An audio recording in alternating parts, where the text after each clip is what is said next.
বাবু ভাই, এবং বাবু ভাই আপনাকে আবারও স্বাগত জানাচ্ছি ভূত এফএম, এবং সেই সাথে আপনার আজকের ঘটনাটা জানতে চাচ্ছি এবং ঘটনাটা কোথায় ঘটেছিল একটু যদি বলতেন। থ্যাংক ইউ রাসেল ভাই। এই ঘটনাটা আসলে ঘটেছে হচ্ছে একজনের সাথে, সে আমার কাছে সেটা শেয়ার করেছে আর কি। আচ্ছা। এবং তার সাথে কিছু ছোটখাটো ভৌতিক এক্সপিরিয়েন্স আমার আছে এই ভদ্রলোকের সাথেই আর কি। তো পুরোটাই শেয়ার করতে চাচ্ছি। জি প্লিজ। যে ঘটনা শেয়ার করেছে ওনার নাম হচ্ছে সাজ্জাদ হোসেন। জি। তো এই গত মাসখানেক ধরে বেশ বৃষ্টি হচ্ছে জানেন আপনি রাসেল ভাই। তো এই বৃষ্টির সময় বেশ ভূতের বেশ ভৌতিক গল্প বা কিছু মজা লাগে আর কি। আমি অনেককেই ডাকি ভৌতিক আড্ডা দেওয়ার জন্য। তো এরকম সময় একজন আপনার আমাকে জানালো ফেসবুকে যে তার কাছে এরকম কিছু কাহিনী আছে, তো সে ঢাকায় আসবে। তা আমি বললাম যে আসেন, অসুবিধা নেই, দেখা হবে। তো একদিন সন্ধ্যায় তার সাথে ধানমন্ডির একটা রেস্টুরেন্টে আমি বসলাম আর কি। তো বসার পরে উনি আসলো আর কি কথা বলতে। তো কথা বলতে বলতে আর কি দেখলাম বেশ মধ্যবয়সী একজন মানে লোক, প্রায় এরকম আমার মতোই বয়স হবে এরকম। তো সে কেমন একটু অ্যাবনর্মাল আচরণ গুলা, সরি সে যদি শুনে থাকে আমি sorry, but I have to say this, আচরণগুলো একটু অ্যাবনর্মাল ছিল আর কি কথাবার্তা বলার সময়, তার কাহিনী বলার সময়। তো এক পর্যায়ে উনি আমাকে জিজ্ঞেস করছে যে ভূতের গল্প শুনেন, আপনি কি ভূত বিশ্বাস করেন? আমি বললাম যে ভূত বিশ্বাস করি বা না করি এটা ব্যাপার না, বাট আমি কোনো কিছুতে বিশ্বাস করি, অবশ্যই এন্টিটিস বা কিছু একটাতে বিশ্বাস করি। তো বলতেছে যে আপনার পকেটে যে টাকা আছে তার মধ্যে একটা টাকা টেপ মারা, খুঁজে দেখেন 3টা 100 টাকার নোট পাইছেন না, একটা টেপ মারা আছে। আমি বেশ একটু কনফিউজ হয়ে গেছি, কারণ তার কিছুক্ষণ আগে আমি মোবাইলে একটা আপনার রিচার্জ করছিলাম 500 টাকার নোট দিয়েছিলাম 200 টাকা রিচার্জ করতে। তো 300 টাকা কিন্তু ফেরত দিয়েছিলাম। 300 টাকার মধ্যে একটা থাকা না, বাট মানে ওই লোকটা হঠাৎ করে এরকম একটা কথা বললো আর কি, বেশ অবাক। আমি বললাম আচ্ছা বলেন আর কি বলার আছে। বলে এটা আরো কিছু টুকিটাকি বলা শুরু করলো, এবং সে একটু পর পর মানে কেঁপে কেঁপে উঠছে, মানে he is like shivering, saying something. তো মনে হচ্ছে যে মানে তার কোন একটা মানে পজিশন আছে বা কিছু একটা এরকম লাগছে আর কি। যাই হোক, তো মানে তার আচরণগুলো নরমাল না, অ্যাবনর্মাল আর কি। ওনার আচরণটা অ্যাবনর্মাল, এবং সে নিজেই জানে এবং বলছে যে আমার ভেতরে কিছু ব্যাপার আছে। যাই হোক, এখন ওনার ঘটনায় চলে আসি।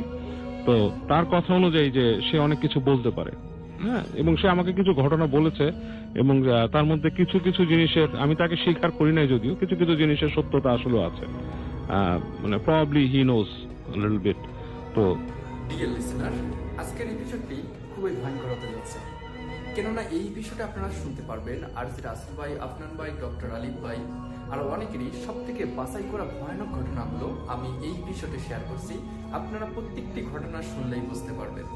তাই বলবো, যারা এখনো এই চ্যানেলটি সাবস্ক্রাইব করেননি অবশ্যই চ্যানেলটি সাবস্ক্রাইব করে নেবেন, কেননা এই চ্যানেলের মধ্যে প্রতিনিয়ত রাত 10টা বাজে সব থেকে বাছাই করা ভয়ানক ঘটনাগুলো পাবলিশ করা হয়।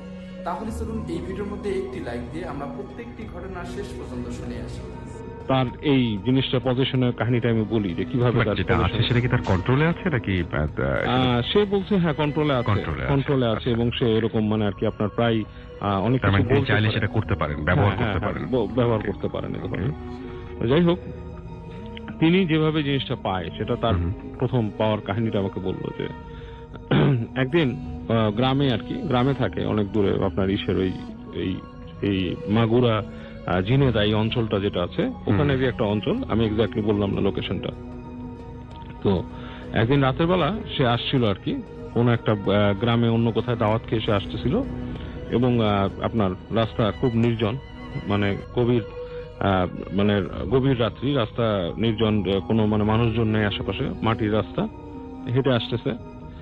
তো বললো যে যখন চলে আসতেছে একটা জায়গায় তার মনে হলো যে রাস্তার পাশ থেকে কোনো মানুষ ছিল না, কিন্তু মনে হলো যে একটা ছায়া মূর্তির মতো রাস্তার পাশ থেকে উঠে আসলো, এবং সেটা মানুষের একটা ছায়া মূর্তি টাইপের, এবং বোঝা যাচ্ছে যে চুল ছাড়া এরকম। তো রাস্তার মধ্যে এসে যখন দাঁড়াইছে ঠিক মাঝখানে আর কি, মাটির রাস্তা মাঝখানে দাঁড়ানো, তো উনি নাকি বলতেছে কে কে এখানে কে, এবং হাতে টর্চ ছিল না তার। তো দেখতেছে যে সরতেছে না, দাঁড়াই আছে। তো সে আপনার ম্যাচ বের করে, ম্যাচ জ্বালানোর পর কাউকে দেখলো না ওখানে। আচ্ছা। এবং সে বাসায় আস্তে আস্তে হেঁটে হেঁটে আসলো, এবং তার একটু পর পর গা ছমছম করছিল যখন চলে আসতেছে। আবার মনে হচ্ছিল যে তার কানের পাশ দিয়ে কেউ ফিসফিস করতেছে আর কি, কানের পাশে কেউ ফিসফিস করতেছে। তো সে মনে করলো যে আমি গভীর রাত্রে এরকম আসতেছি, হতেই পারে এরকম শব্দ আসতেই পারে রাত্রে, বাতাস আসতেই আসতে, এবং মনে হয় মনে ভয় এই কারণে, এই জন্য নিজের মনের ভুল এরকম কিছু মনের একটা ভুল হতে অথবা পারে। ভয়। গ্রামের মানুষ তো চলাফেরা করে, অনেকেই ভয় পায় আর কি, এবং বিভিন্ন জিনিস। তো আস্তে ধীরে যখন বাসায় আসলো, বাসায় এসে দেখলো যে তার রুমের যে দরজাটা ওটা আপনার ভেড়ানো, মানে লক করা না আর কি। তো খুলে ভিতরে ঢুকলো। তো ওনাকে ভেতরে ঢোকার পর দেখলো যে ওনার ভাই শুয়েছিল খাটের মধ্যে, এবং সে তাকে দেখে তাকায়, মানে বেশ তাকাই আছে, দেখলো তার দিকে চোখ বড় বড় করে তাকায় আছে অন্ধকারের মধ্যে। মানে ভাইয়ের চেহারাটা দেখে মনে হচ্ছে প্রচন্ড ভয় পেয়েছে তাকে দেখে। তো এবং ভাই কোনো শব্দ করতেছে না। তো সে তার ভাইকে জিজ্ঞেস করলো কি হয়েছে। তো ভাই কোনো উত্তর না দিয়ে আরো মানে আপনার চুপসায় গেল। তো সে নাকি ওই রুম থেকে চলে গেছে তার রুমে। তো যে যখন ঘুমালো, বলতেছে যে ঘুমের মাঝখানে রাতের বেলা হঠাৎ করে তার মনে হচ্ছে যে তার মাথায় কেউ হাত বুলাই দিচ্ছে, আস্তে আস্তে হাত বুলাই দিচ্ছে। তো সে হঠাৎ করে উঠে বসে, ধর্মর করে উঠে বসে তাকায়, দেখে যে কেউ নাই, কিন্তু তার মনে হচ্ছিল যে তার মাথায় কেউ হাত বুলাচ্ছে। তো এইভাবে সে আবার রাতে ঘুমায়, পরের দিন রাত কেটে যায়। তো ভাইয়ের সাথে দেখা হয় পরের দিন। তো ভাই তাকে বলতেছে যে তুই কোত্থেকে আসছিস রাত্রে। বলে কেন? বলে যে আমি তো একটা অদ্ভুত জিনিস দেখলাম তোর সাথে, আমার মনে হয় যে তোর সাথে কোনো আসর আসছে বা কিছু। গ্রামের মানুষ সহজে এটা মনে করে ফেলে, আমরা তো এটা মনে করি না, তোরা মনে করে। তো সে ভাইকে বলছে কেন, তুমি কি দেখছো? বলে না তুই ভয় পাবি। বলে কি? বলে যে না, আমি যখন ঢুকছি, তুই যখন ঢুকলি গেট দিয়ে, তখন আমার মনে হলো যে তোর সাথে, মানে তোর পিছনে পিছনে একটা বুড়ি মহিলা ঢুকছে, এবং তার মানে চামড়া টামড়া অনেক কুচকানো এবং ভয়, এবং আমি ভয় পেয়েছি রাত্রে অনেক। এবং এত গভীর রাত্রে তুই আসছিস, চলাফেরা করলি কেন? সে আর কি ভাই বকা টকা দেয়।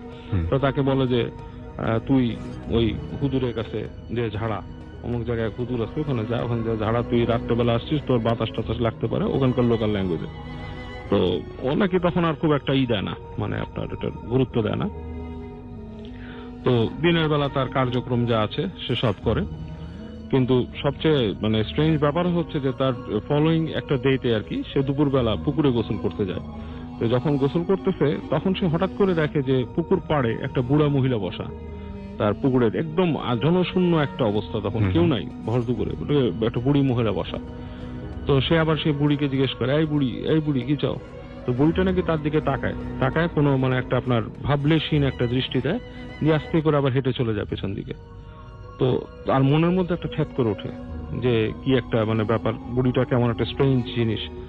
তো সে বাসায় চলে আসে, এসে আবার ওই দিন সন্ধ্যার পর রাতে যখন নাকি বাসায় শুয়ে আছে, তো সে তখন ফিল করে যে ওই রুমের মধ্যে কেউ একজন হাঁটা চলা করে এবং তার সাথে কিছু কমিউনিকেশন করার চেষ্টা করে। তো এই কমিউনিকেশনটা সে ফিল করে যে কথা যখন বলতেছে, কথাটা সাধারণ মানুষের মতো না, মানে কেমন যেন গলা টেনে টেনে কথা বলে। হ্যাঁ, গলা টেনে টেনে কথা বলে যে তুই অমুক জায়গায় গেছিলি, অমুক এই জিনিসটা খাইছিলি, তোর এটা খুব ভালো লাগছে, এই ধরনের বিভিন্ন গল্প তার সাথে ফিসফিস করে এবং ও ওই কমিউনিকেশনটা করে, ও তার সাথে উত্তর দেয় এবং ওই পাশ থেকে তার ভাই মানে চিৎকার করে ওঠায়, তুই কার সাথে কথা বলিস, বাসায় আসে তাকে রুমের মধ্যে কেউ নাই। তো এনিওয়েজ কয়েকদিন এরকম অ্যাবনর্মাল আচরণের পরে ওকে এরকম নিয়ে যায় হুজুরের কাছে। তো ওই হুজুর তাকে যখন দেখে, হুজুর তাকে দেখে নাকি বলে যে তোমার উপর একটা আসর আছে এবং সেটা তোমাকে ভালো মতন ধরছে এবং খুব বয়স্ক, যেটা তোমার সহজে মানে ছাড়া পাওয়ার উপায় কিন্তু নাই, তুমি দোয়া টোয়া পড়ো, তুমি এসে পড়ো। তো সে নাকি উল্টা মানে হঠাৎ করেই তার মধ্যে চেঞ্জিং চলে আসে, সে হুজুরের সাথে বকাবকি করে, এটা সেটা বলে, এবং তার মধ্যে আপনার এই এক ধরনের চেঞ্জ তারপর থেকেই বাসা বাঁধে আর কি। কোন ধরনের মানে কেমন মানে আচরণগুলো হচ্ছে, সে একলা যে বসে থাকে কোথাও কোনো মানে গভীর রাতের মধ্যে, ধরেন যে জায়গায় বসান না, দেখা যাচ্ছে যে গ্রামের একটা রাস্তার কোনায় অথবা আইলের মাঝখানে, এসব জায়গায় বসে থাকে, তারপরে উদ্ভট কার্যক্রম করে। হ্যাঁ, এবং মানুষের অনেকের আপনার অনেক কিছু না কিছু দেখতে পায় চোখের সামনে। সেগুলো কি সে বলতো? সেগুলো সে সবাইকে বলে না, কিছু মানুষকে বলে। আমাকে যে কয়েকটা কথা বলছে এবং মানে অনেকটা ভয় দেখানোর মতো কিছু কথা, তা আমি এগুলো হেসে উড়াই দিছি, কারণ আই ডোন্ট মানে actually put my face on such thing for telling. কিন্তু মানে এরকম তার মধ্যে কিছু ক্ষমতা আছে, ব্যাপার আছে। Fine, welcome back. আমরা আপনার ঘটনায় যাই। এই ঘটনাটা কোথায় ঘটেছিল এবং কতদিন আগের? আমার এই ঘটনাটা আমাকে শেয়ার করেছে মানে আমার ফেসবুকে এক ফ্রেন্ড, ওর নাম হচ্ছে দেবাশিস, এবং এই ঘটনাটা উত্তরের একটা অ্যাপার্টমেন্টের ঘটনা। ওকে, তো আমি ঘটনায় চলে যাই। তো উত্তরের সেই অ্যাপার্টমেন্টটার 5th ফ্লোরে আমার যে ফেসবুক ফ্রেন্ড দেবাশিস, ওর বড় ভাই ওর ফ্যামিলি নিয়ে থাকতো। আর ওই ফ্লোরটার 6th ফ্লোর যেটা, সেখানে থাকতো একটা খ্রিস্টান ফ্যামিলি। আচ্ছা। তো খ্রিস্টান ফ্যামিলির যেটা হয় যে ওনাদের যে ভাড়ার যে মেয়াদ সেটা শেষ হয়ে যায়, এবং যার কারণে তাদের উপরের 6th ফ্লোরটা খালি করতে হয়। এবং 5th ফ্লোর এবং 6th ফ্লোরের যে মালিক সে ছিল দেশের বাইরে, তো অ্যাপার্টমেন্টের যে ম্যানেজার ছিল সেই সবকিছু দেখাশোনা করতেন। আচ্ছা। তো 6th ফ্লোরটা যখন মানে ওই খ্রিস্টান ফ্যামিলি চলে যায় তখন সেটাকে রিনোভেট করার প্রয়োজন পড়ে।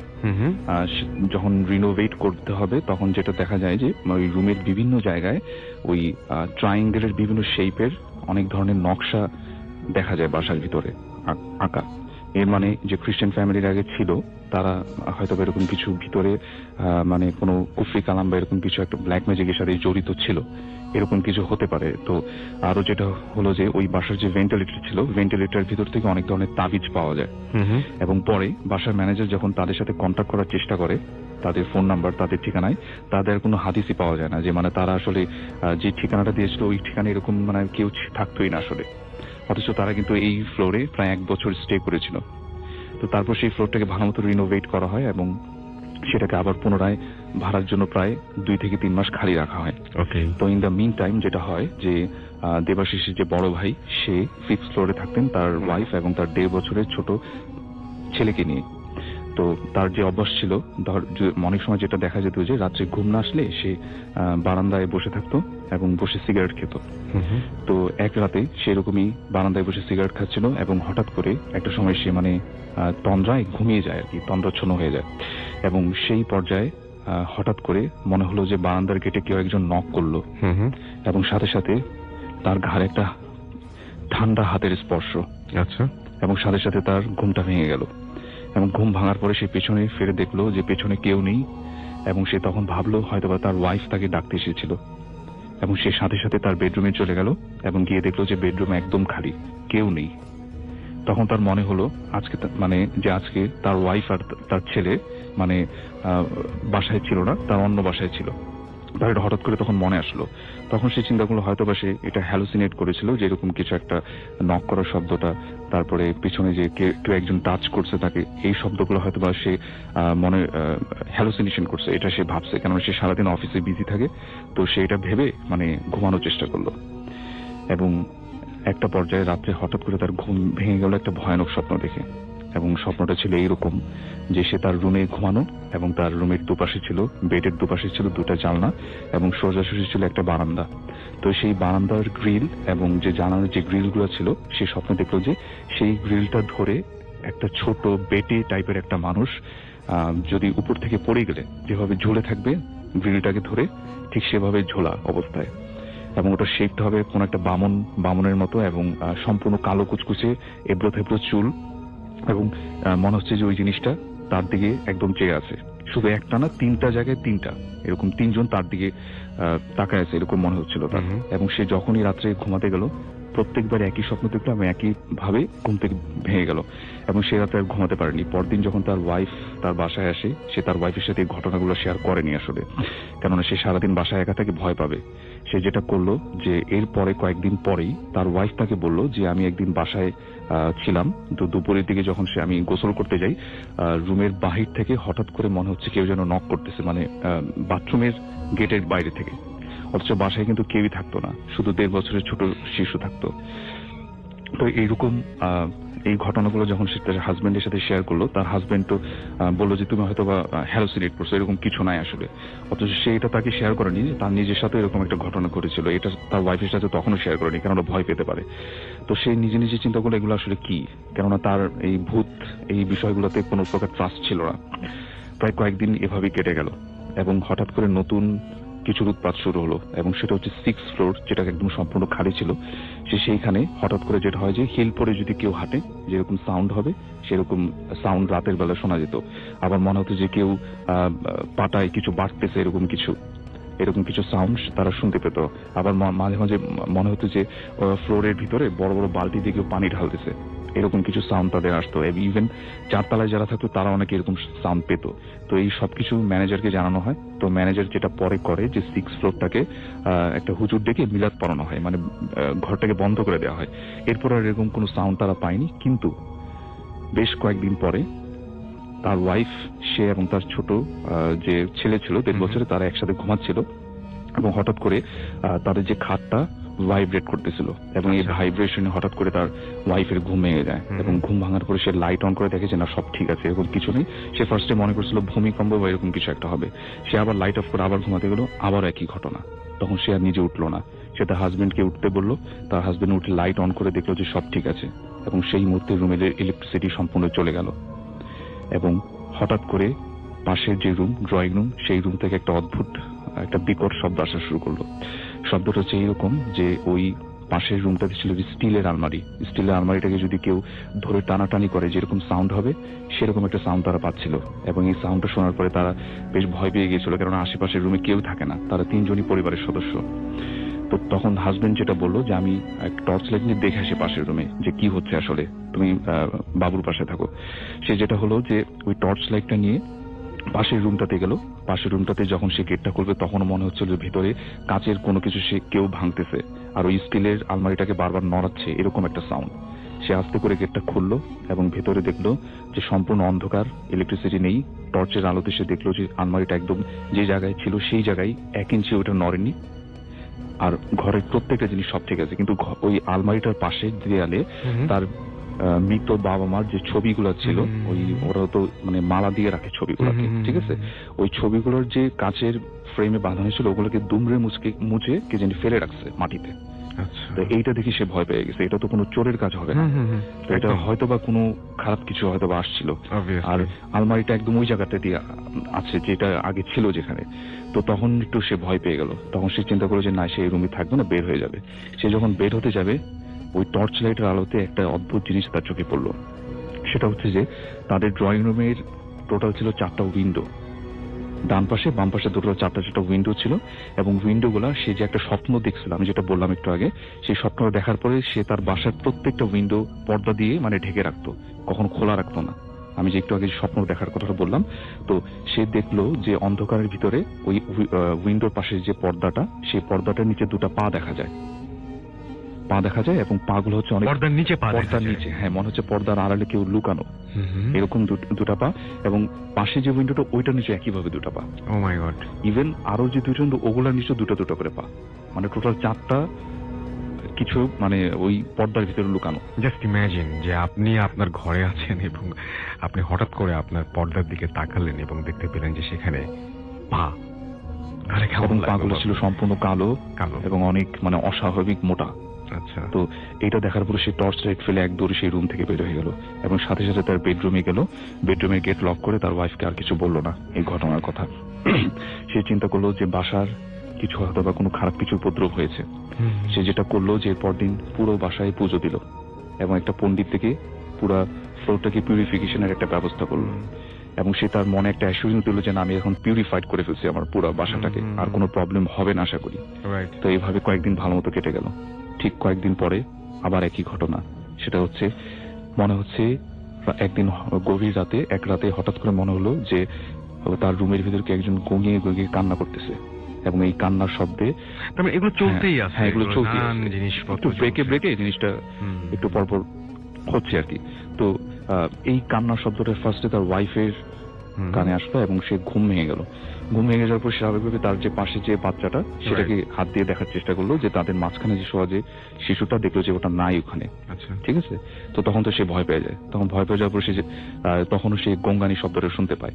এক সময় তারা লাইট অন করার পর দেখে যে বাচ্চাটা বিছানার একদম শেষ পর্যায়ে, মনে হচ্ছে কেউ তাকে শেষ প্রান্তে, হ্যাঁ, তাকে টেনে কেউ নিয়ে মানে নিচে খাটের নিচ থেকে মানে ফ্লোরের দিকে নিয়ে যাচ্ছে এরকম। এবং তারা যখনই লাইট অন করলো, তাদের মনে হয়েছে নাকি যে ওখানে কোন একটা কালো ছায়ামূর্তির মতো কিছু একটা ভ্যানিশ হয়ে গেছে বাতাসের মধ্যে। এইটা তারা দুজনই দেখছে, হাজবেন্ড ওয়াইফ দুজনই দেখছে। এবং এইটা দেখার পরে ওনারা বেশ ভয় পেয়ে যায়। এবং এতদিন যেগুলো ঘটনা ঘটছিল, কিন্তু এরকম তো কারো পরে অ্যাটাক হয়নি, তাদের যে ছোট শিশুটার উপর অ্যাটাক হচ্ছিল, এই জন্য তাই পরদিন গ্রামের বাড়ি চলে যায় এবং ওই বাসাটাকে একদম সম্পূর্ণভাবে ছেড়ে দেয়। আচ্ছা। কিন্তু বাসা ছেড়ে দিলে তো হবে না, বাসাটাকে তো মানে যে মালিক সে তো আবার পরে ভাড়া দিবে। তো এই জন্য ম্যানেজারকে এই ঘটনাগুলা, মানে দেবাশিসের যে বড় ভাই সবকিছু শেয়ার করে, ম্যানেজারের কথাগুলো বিশ্বাস করতে চায় না। আচ্ছা। তো ম্যানেজার পরে যেটা চিন্তা করে যে সে আবার এরকম একটা হুজুরকে ডাকে এবং হুজুরকে সম্পূর্ণ ঘটনাগুলো খুলে বলে যে এরকম কিছু দেখতো এর আগে ভাড়াটিয়া। Right. তখন হুজুর যেটা বলে যে হয়তোবা, মানে এটা হইতে পারে অ্যাজাম্পশন, যে উপরে যে ফ্যামিলিটা থাকতো ওখানে তো ব্ল্যাক ম্যাজিকের অনেক কিছু পাওয়া গেছিল। আচ্ছা। তো উনি ধারণা করছে যে এরকম হয়তোবা তারা ব্ল্যাক ম্যাজিক কোনো জিনকে দিয়ে করাইতো। আচ্ছা। আর জিনদের তো অনেক ধরনের প্রজাতি, প্রায় 45 থেকে 48 প্রজাতির জিন রয়েছে, যারা মানে এক এক রকম, মানে এক এক আকৃতি। আমাদের যেমন সবার আকৃতি সেম, ওদের এরকম থাকে না। তো উনি যেটা গেস করলো যে এরকম কিছু জিন আছে যেগুলা মানে ব্ল্যাক ম্যাজিকের মাধ্যমে অনেক ধরনের খারাপ কাজ করে থাকে। তো আর এই জিনগুলো যেমন আমরা অনেক সময় বলি না যে জিনদের কিন্তু কাজ করলে মিষ্টি লাগবে, মিষ্টি পছন্দ করে ওরা, কিন্তু এই জিনগুলো পছন্দ করতো মিষ্টি না। এদেরকে দিয়ে কোনো খারাপ কাজ করাতে হলে এদেরকে যেটা গিফট যেটা বলা হয় যে মানে ওটা দিতে হতো যে সদ্য মৃত কোনো মানুষের লাশ অথবা কোনো ছোট জীবন মানে জীবিত কোনো শিশুকে। আচ্ছা। এটা ছিল তাদের রিকোয়ারমেন্ট। এই জন্যই হয়তোবা ওই জিনিসগুলো ওই ছোট বাচ্চাটাকে আকর্ষণ করতো। এই ছিল আমার ঘটনা। Thank you so much. সেই ঘটনা শুনবো। আপনার নামটা প্লিজ একটু বলবেন, তারপরে আপনি একটু বলবেন যে আপনি কোথা থেকে এসেছেন। ডিয়ার লিসেনার, আমি মির সাজ্জু, নারায়ণগঞ্জ ফতুল্লা লালপুর থেকে এসেছি। জি রাসেল, আমি সরাসরি ঘটনায় চলে যাই। জি প্লিজ। রাসেল ভাই, 2010-এর কথা। আমার ফ্রেন্ডের বোনের মৃত্যুবার্ষিকী ছিল সেই দিনটা। তো আমাকে সকালে বললো যে আজকে আমার বোনের মৃত্যুবার্ষিকী, তুমি 5টার মধ্যে মিলাদ হবে, তুমি চলে আসো। আচ্ছা। বললাম আচ্ছা ঠিক আছে। তো আমি ঢাকায় চলে আসি। ঢাকা থেকে ব্যাক করতে করতে নারায়ণগঞ্জ প্রায় আমার 6টা সাড়ে 6টা বেজে যায়। তো আমি রীতিমতো ওরে ফোন দিলাম। ফোন দেওয়ার পর ও খুব রাগ ছিল আমার উপর যে আমি কেন টাইম মতো আসতে পারলাম না। তো ওকে অনেক কনভিন্স করে বললাম চলো আপনি কবরটা আমি জিয়ারত করে আসি, যেহেতু আমি মিলাদটা পেলাম না। তো সে বললো আচ্ছা ঠিক আছে। তো আমরা একটা নারায়ণগঞ্জ মাঝডেল গোরস্থানে গেলাম। তো রাসেল ভাই, গোরস্থানের একটা কথা বলে রাখা ভালো পরিবেশটা। মাঝডেল গোরস্থানটা এমন একটা গোরস্থান যেটা মুসলমান, হিন্দু, বৌদ্ধ, খ্রিস্টান একই জায়গায় সবকিছু করা হয়। মুসলমান, আচ্ছা। বৌদ্ধ, খ্রিস্টান তাদেরকে দাফন করা হয়। আর হিন্দুদের যেটা শ্মশান, সেটা একটা ওয়ালের মাঝখানে আছে। এপার আর ওপার শ্মশান এবং মুসলমানদের গোরস্থান। কিন্তু মোটামুটি অনেক বড় একটা গোরস্থান। তো যাক, ওর সাথে কথা বলতে বলতে বলতে বলতে প্রায় রাত হয়ে গেল অনেক। কিন্তু আমরা গোরস্থানের উদ্দেশ্যে আসছি এবং গোরস্থানের সামনে বসে বসে কথা বলতেছি একটা দোকানে। তো আমরা মোটামুটি যখন গোরস্থানে ঢুকি তখন টাইমটা আনুমানিক হবে 12:30 বা 1:45। 1:45-টার দিকে যখন আমি গোরস্থানে ঢুকি, আমরা দুইজন, তো দেখলাম একটা লোক কবর জিয়ারত করতেছে। কিন্তু খুব কাছাকাছি যাওয়ার পর দেখলাম যে একটা সাইড দেখা যাচ্ছিল, যে লোকটা মনে হচ্ছিল যে একটা মেয়েলি আর কি। আচ্ছা। তো আমরা যখন যাচ্ছি সামনে গিয়ে দেখলাম যে একটু সামনে গিয়ে দেখলাম যে তার পিছনের চুল অনেক লম্বা। তখন বুঝতে পারলাম যে না, সে একজন মহিলা। একজন মহিলা এত রাতে কেন কবর জিয়ারত করতে আসবে? তো স্বাভাবিকলি আমরা কিছু না বলে হাঁটতেছি। তো আমার ফ্রেন্ড বলতেছে যে একটা কমেন্টস করছে, যাই হোক, যে মহিলাটাকে নিয়ে একটা লাউডলি একটা কমেন্টস করছে, যেটা মহিলা হয়তো বা শুনতে পারছে। তো কমেন্টসটা করে আমরা দুজন হাঁটতে হাঁটতে অনেক একটু ভিতরে চলে গেলাম। ভিতরে যাওয়ার পর মোটামুটি অনেক বড় কবরস্থান, যেহেতু আমরা আপুর কবরের সামনে গেলাম, আপির কবর জিয়ারত করলাম। তো আসার পথে কবর জিয়ারত শেষ হওয়ার পর তো আমরা জুতা টুতা পরে যখন আমি ফিরলাম, তখন হুট করে দেখলাম ও মোবাইলটা ছুঁড়ে ফেলে দিল মাটিতে। তো বললাম হোয়াট দ্য রং, তুমি মাটিতে মোবাইল ছুঁড়ে ফেললা কেন? বলতেছে আমি যে আসার সময় যে মহিলাটা দেখছি সেই মহিলাটাকে আমি মোবাইলে দেখলাম লাইট জ্বালানোর পর। বলছে হ্যালুসিনেশন কিছু একটা হবে। তো বলতেছে না আমি দেখছি। আচ্ছা ঠিক আছে, যাই হোক দেখছো, ঠিক আছে আমি ব্যাক করি, আমরা অনেক রাত হয়েছে ব্যাক করি। ব্যাক করে আসার সময় দেখলাম রাসেল ভাই যে অনেক বড় একটা চুল পুরো রাস্তাটা ঘেরো করে রাখছে। তো যখনই দেখলাম যে রাস্তা মানে টোটালি রাস্তাটা মানে চুলে, এত লম্বা চুল, মানে কোথা থেকে আসছে আমরা জানি না, তবে মানে রাস্তাটার মধ্যে চুলে অনেকটা চুল। আসার সময় কিন্তু এই 15 মিনিট আগে কিন্তু এই চুলটা ছিল না। তো বেসিক্যালি আমি খুব ভয় পেয়ে যাই, আমার ফ্রেন্ডও ভয় পেয়ে যায় এবং আমরা উল্টা ভাবে আমরা দৌড় দিই দুইজনে দুই সাইডে। তো আমি জানি না ও কোন দিকে দৌড় দিয়েছে, আমি উল্টা হয়ে আমি দৌড় দিই, খুব ভয় পাই আমি। তো দৌড় দেওয়ার পর আমি দৌড়াইতে প্রায় 8 থেকে 10 মিনিট পর আমি গোরস্থান থেকে বের হয়ে যাই। তো বের হয়ে যাওয়ার পর আমি খুব হাঁপাইতেছি। তো একটা লোক আসলো আমার সামনে, এসে বললো কি হয়েছে বাবা? বললাম জানতো এই ব্যাপার এই হয়েছে, আমি এটা দেখছি। সেরকম এটা হয়, আর এত রাতে তোমরা কেন গোরস্থানে আসছো? আমি বললাম আমার ফ্রেন্ড। তো আমার ফ্রেন্ডকে আমি ফোন দিতেছি, তুমি কোথায়? তো বলতেছে আমি ফোন ধরতেছে না, অনেকক্ষণ পর ধরে বললো যে আমি শ্মশানে আছি। তুমি শ্মশানে গেলা কিভাবে? তো যেহেতু কাছাকাছি শ্মশান এবং কবরস্থান যেহেতু কাছাকাছি, একটা ওয়াল মাঝখানে, তো তুমি তো গোরস্থান থেকে বের হয়ে শ্মশানে ঢুকতে হবে। তো তুমি বলতেছো আমি জানি না আমি কিভাবে আসছি, আমি শ্মশানে আসছি। তো যে লোকটা আমার সাথে ছিল তাকে নিয়ে আমি শ্মশানে গেলাম। যাওয়ার পরে গিয়ে দেখলাম যে ও মানে মানে কোনো কথা বলতেছে না, স্ট্রিক্টলি দাঁড়ায় আছে। তো দাঁড়ায় আছে, তো আমরা শ্মশানে গেলাম, গিয়ে দেখলাম 8-10টা মানুষ একটা লাশ পোড়াচ্ছে। আচ্ছা। তো লাশ পোড়াচ্ছে, সেই সময় আমি গেলাম। যাওয়ার পর একটা জিনিস লক্ষ্য করবেন, যখন হিন্দুদের লাশ পোড়ানো হয় তখন লাশটা যখন অনেকক্ষণ যাবত পোড়ানো হয়, তখন একটা পর্যায়ে গিয়ে লাশটা 2 খণ্ড হয়ে 1 খণ্ড দাঁড়ায় যায়, কি একটু উঁচা হয়ে যায়। তো আমরা যখন ওদিকে গেলাম, যাওয়ার পর ঠিক ওই সময় লাশটা একটু মাথার সাইডটা, পেট থেকে মাথা পর্যন্ত সাইড একটু উঁচা হয়ে গেল পোড়া অবস্থায়। যখন দেখলাম যে হ্যাঁ উঁচা হয়ে গেল, এর মধ্যে আমি কিছু একটা দেখছি কিছুক্ষণের মধ্যেই। তো এখন আবার এটা দেখলাম, তো আমরা দুইজনই খুব ভয় পাই, আবারও ভয় পাই। তো যে লোকটা ছিল আমার সাথে আসছে, সেই লোকটা আমার ফ্রেন্ডের চোখ ধরে অনেকটা ওরে নিয়ে আসে, বের করে নিয়ে আসে। তো মোটামুটি আমরা দুজন বের হয়ে আসি, বাট কেউ কারোর সাথে ভয়ে কথা বলতেছি না। তো ওর বাসায় চলে যায়, আমি আমার বাসায় চলে যাই। তো এর মোটামুটি 10 দিন যাবত ওর সাথে আমার কোনো কমিউনিকেশন হয় না। তো 10 দিন পর যখন ও আমাকে ফোন দিল যে দোস্ত আমার তো বিয়ে কিছুদিন পর, তুই কি আসবি না? আমি বললাম যে হ্যাঁ আমি ট্রাই করবো, আমি আসবো। তো ওর মোটামুটি ফোন করার 5 দিন পর বিয়ে হইলো। তো আমি বিয়েতে ইচ্ছা করেই যাইনি, ভয়ে আমার মধ্যে খুব ভয় কাজ করছে এই গোটা 10টা দিন। তো আমি যাইনি। তো আমি ঢাকা চলে আসি। তো আমাকে ও ফোন করে যে তুই আমার বিয়েতে আসলি না, তোর সাথে আমি কথা বলবো না। তো আমি বললাম যে আচ্ছা ঠিক আছে, আমি আসতেছি, আমি নেক্সট ফ্রাইডে আসবো। বলতেছে না আমি এখন শ্বশুর বাড়ি আছি, তুই আমার সাথে দেখা করতে আস কালকের মধ্যে। আমি বললাম আচ্ছা ঠিক আছে। তো নতুন বিয়ে করছে, তো আমি ওর শ্বশুর বাড়ির ঠিকানা দেয়, আমি যাই ওর শ্বশুর বাড়িতে যাই। যাওয়ার পরে ওর সাথে অনেক কথা বলে, অনেক মান অভিমান ছিল আমার উপর, ভাঙানোর পর ও আমাকে কোনোভাবেই আমরা দুজনের সাথে শেয়ার করতেছি না আমাদের 15 দিন আগে যা ঘটেছিল। ও এত পরিমাণ ভয় পাইছে আর আমি এত পরিমাণ ভয় পাইছি যে আমরা ভুলেও এটার উচ্চারণ করতে চাই না বা ডিসকাস করতে চাই না ওই ব্যাপারটা নিয়ে। তো বললো এমন আমি স্মোক করবো আর কি, স্মোকিং এ একটা হ্যাবিট ছিল। তো এখন নতুন জামাই এখন কোথায় স্মোক করবে? তো ওয়াইফের সাথে ডিসকাস করে ওয়াইফ বললো যে এরকম সেফ প্লেস তো নাই, আপনি যদি চান আপনি ছাদে গিয়ে স্মোক করতে পারেন। তো ও বললো আচ্ছা ঠিক আছে। তো ছাদে আমি গেলাম। ও সিগারেটটা ধরাবে, এই সময় ম্যাচ ছিল না, ফায়ার বক্স ছিল না। তো ফায়ার বক্স ছিল না, আমাকে বললো যে সার্জুফ একটা ম্যাচের ব্যবস্থা করবে। তাহলে তুই দাঁড়া উপরে, আমি নিচে যাচ্ছি, নিচে গিয়ে ভাবির থেকে নিয়ে আসি। তো আমি নিচে নামলাম। ও ছাদে গেলাম। ছাদটা ছিল 7 তলায়। তো আমি ওর শ্বশুরবাড়িটা ছিল 3 তলায়। তো আমি ছাদ থেকে 7 তলা থেকে 3 তলা আসলাম, এসে ভাবির কাছ থেকে ম্যাপটা নিলাম, নিয়ে উপরে গিয়ে দেখি যে ও আসন করে বসে আছে, আর সিগারেটটা নিচে পড়ানো, মোবাইলটা নিচে পড়ানো, একটা পাগলের মতো একটা ফিজ নিয়ে বসে আছে। আমি তো ভয় পেয়ে গেছি, কি হয়েছে, সামথিং রং। বলতেছে আমি জানি না, আমি দাঁড়ায় গুনগুন গান করতেছি, একটা মেয়েকে দেখলাম সাদা কাপড় পরা, সে দৌড়ে গিয়ে ছাদ থেকে পড়ে গেল। আচ্ছা।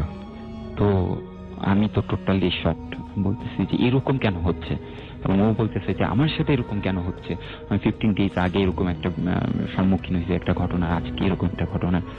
আচ্ছা ঠিক আছে চলো, আর কিছু করা লাগবে না, চলো নিচে যাই।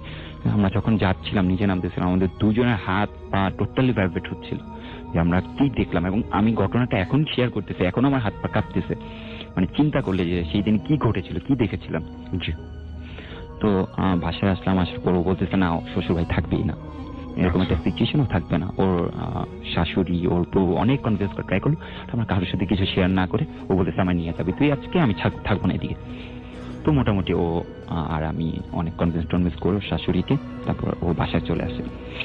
এবং রাসেল ভাই আমি ওর সাথে দুইটা ঘটনার পর আজকে 5 বছর এখন পর্যন্ত আমি ওর সাথে ভয়ে অনেকটা দেখা করি না। ওকে। এবং এর পরেও অনেকটা কাহিনী। এবং একটা জিনিস এখানে খুব অদ্ভুত যে আপনারা যখন আসলে দুইজন একসঙ্গে হন, যে কোনো কারণেই হোক না কেন, তখনই একটা অঘটন ঘটে এবং তখনই আপনারা কিছু না কিছু এক্সপেরিয়েন্স করেন। এটা পরপর 2 বার ঘটেছে, রাইট? পরপর মাঝখানে। এবং আপনিও ঠিক এই ভয়টা পান বলেই, এই কারণেই আপনি চাচ্ছিলেন না যে তার সাথে দেখা হোক। হ্যাঁ, এবং আপনার ভেতরে তো, মনের ভিতরে তো এই ভয়টাই ছিল। হ্যাঁ, এবং সেটাই হয়েছে। আচ্ছা। লাস্ট 5 ইয়ার্স তার সাথে আমার কোনো কমিউনিকেশন নেই। শুধুমাত্র এই ভয়ের জন্য যে হ্যাঁ, এই আবার ভয়টার দেখা হলে আবারও কিছু হবে। প্রথমে দেখা হলো কবরস্থানের ওইখানে এবং সেখানে খুব আশ্চর্যজনকভাবে তাকে শ্মশানের ওখানে পাওয়া গেল, এবং তারপরে যখন তার বিয়ে হলো শ্বশুর বাড়িতে যাবার পরে সেখানেও আপনি একটা অদ্ভুত জিনিস দেখলেন।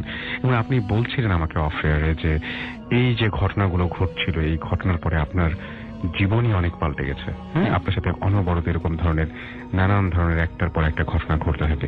আমাকে একটু বলেন তো কি টাইপের সমস্যা আপনার হয় তারপর থেকে? যেমন আমি রাজশাহীতে কোনো একটা উদ্দেশ্যে রাজশাহীতে যাই, এটা 2013 এর কথা। তো রাজশাহীতে যাওয়ার পর আমি রুমে যখন যাই, তো দেখা যায় আমি ডার্কনেস খুব পছন্দ করি, লাইট অফ করে আমি সবসময় থাকতে পছন্দ করি। তো আমি লাইট যখন অফ করে রাখি তখন আমি রুমে ঢুকে লাইট অফ করে লক করে, দরজা লক করে, দেখা যায় আধা ঘন্টা বা 1 ঘন্টা পর অটোমেটিক্যালি লাইটটা অন হয়ে যাচ্ছে। তো এরকম একবার না, দেখা যায় একই রাতে 3 থেকে 4 বার এরকম হচ্ছে আমার সাথে। তারপর দেখা যায় যে আমি যেমন একদিন আমি আমার আইডি কার্ড রেখে বাইরে চলে গেছি, বাসার বাইরে।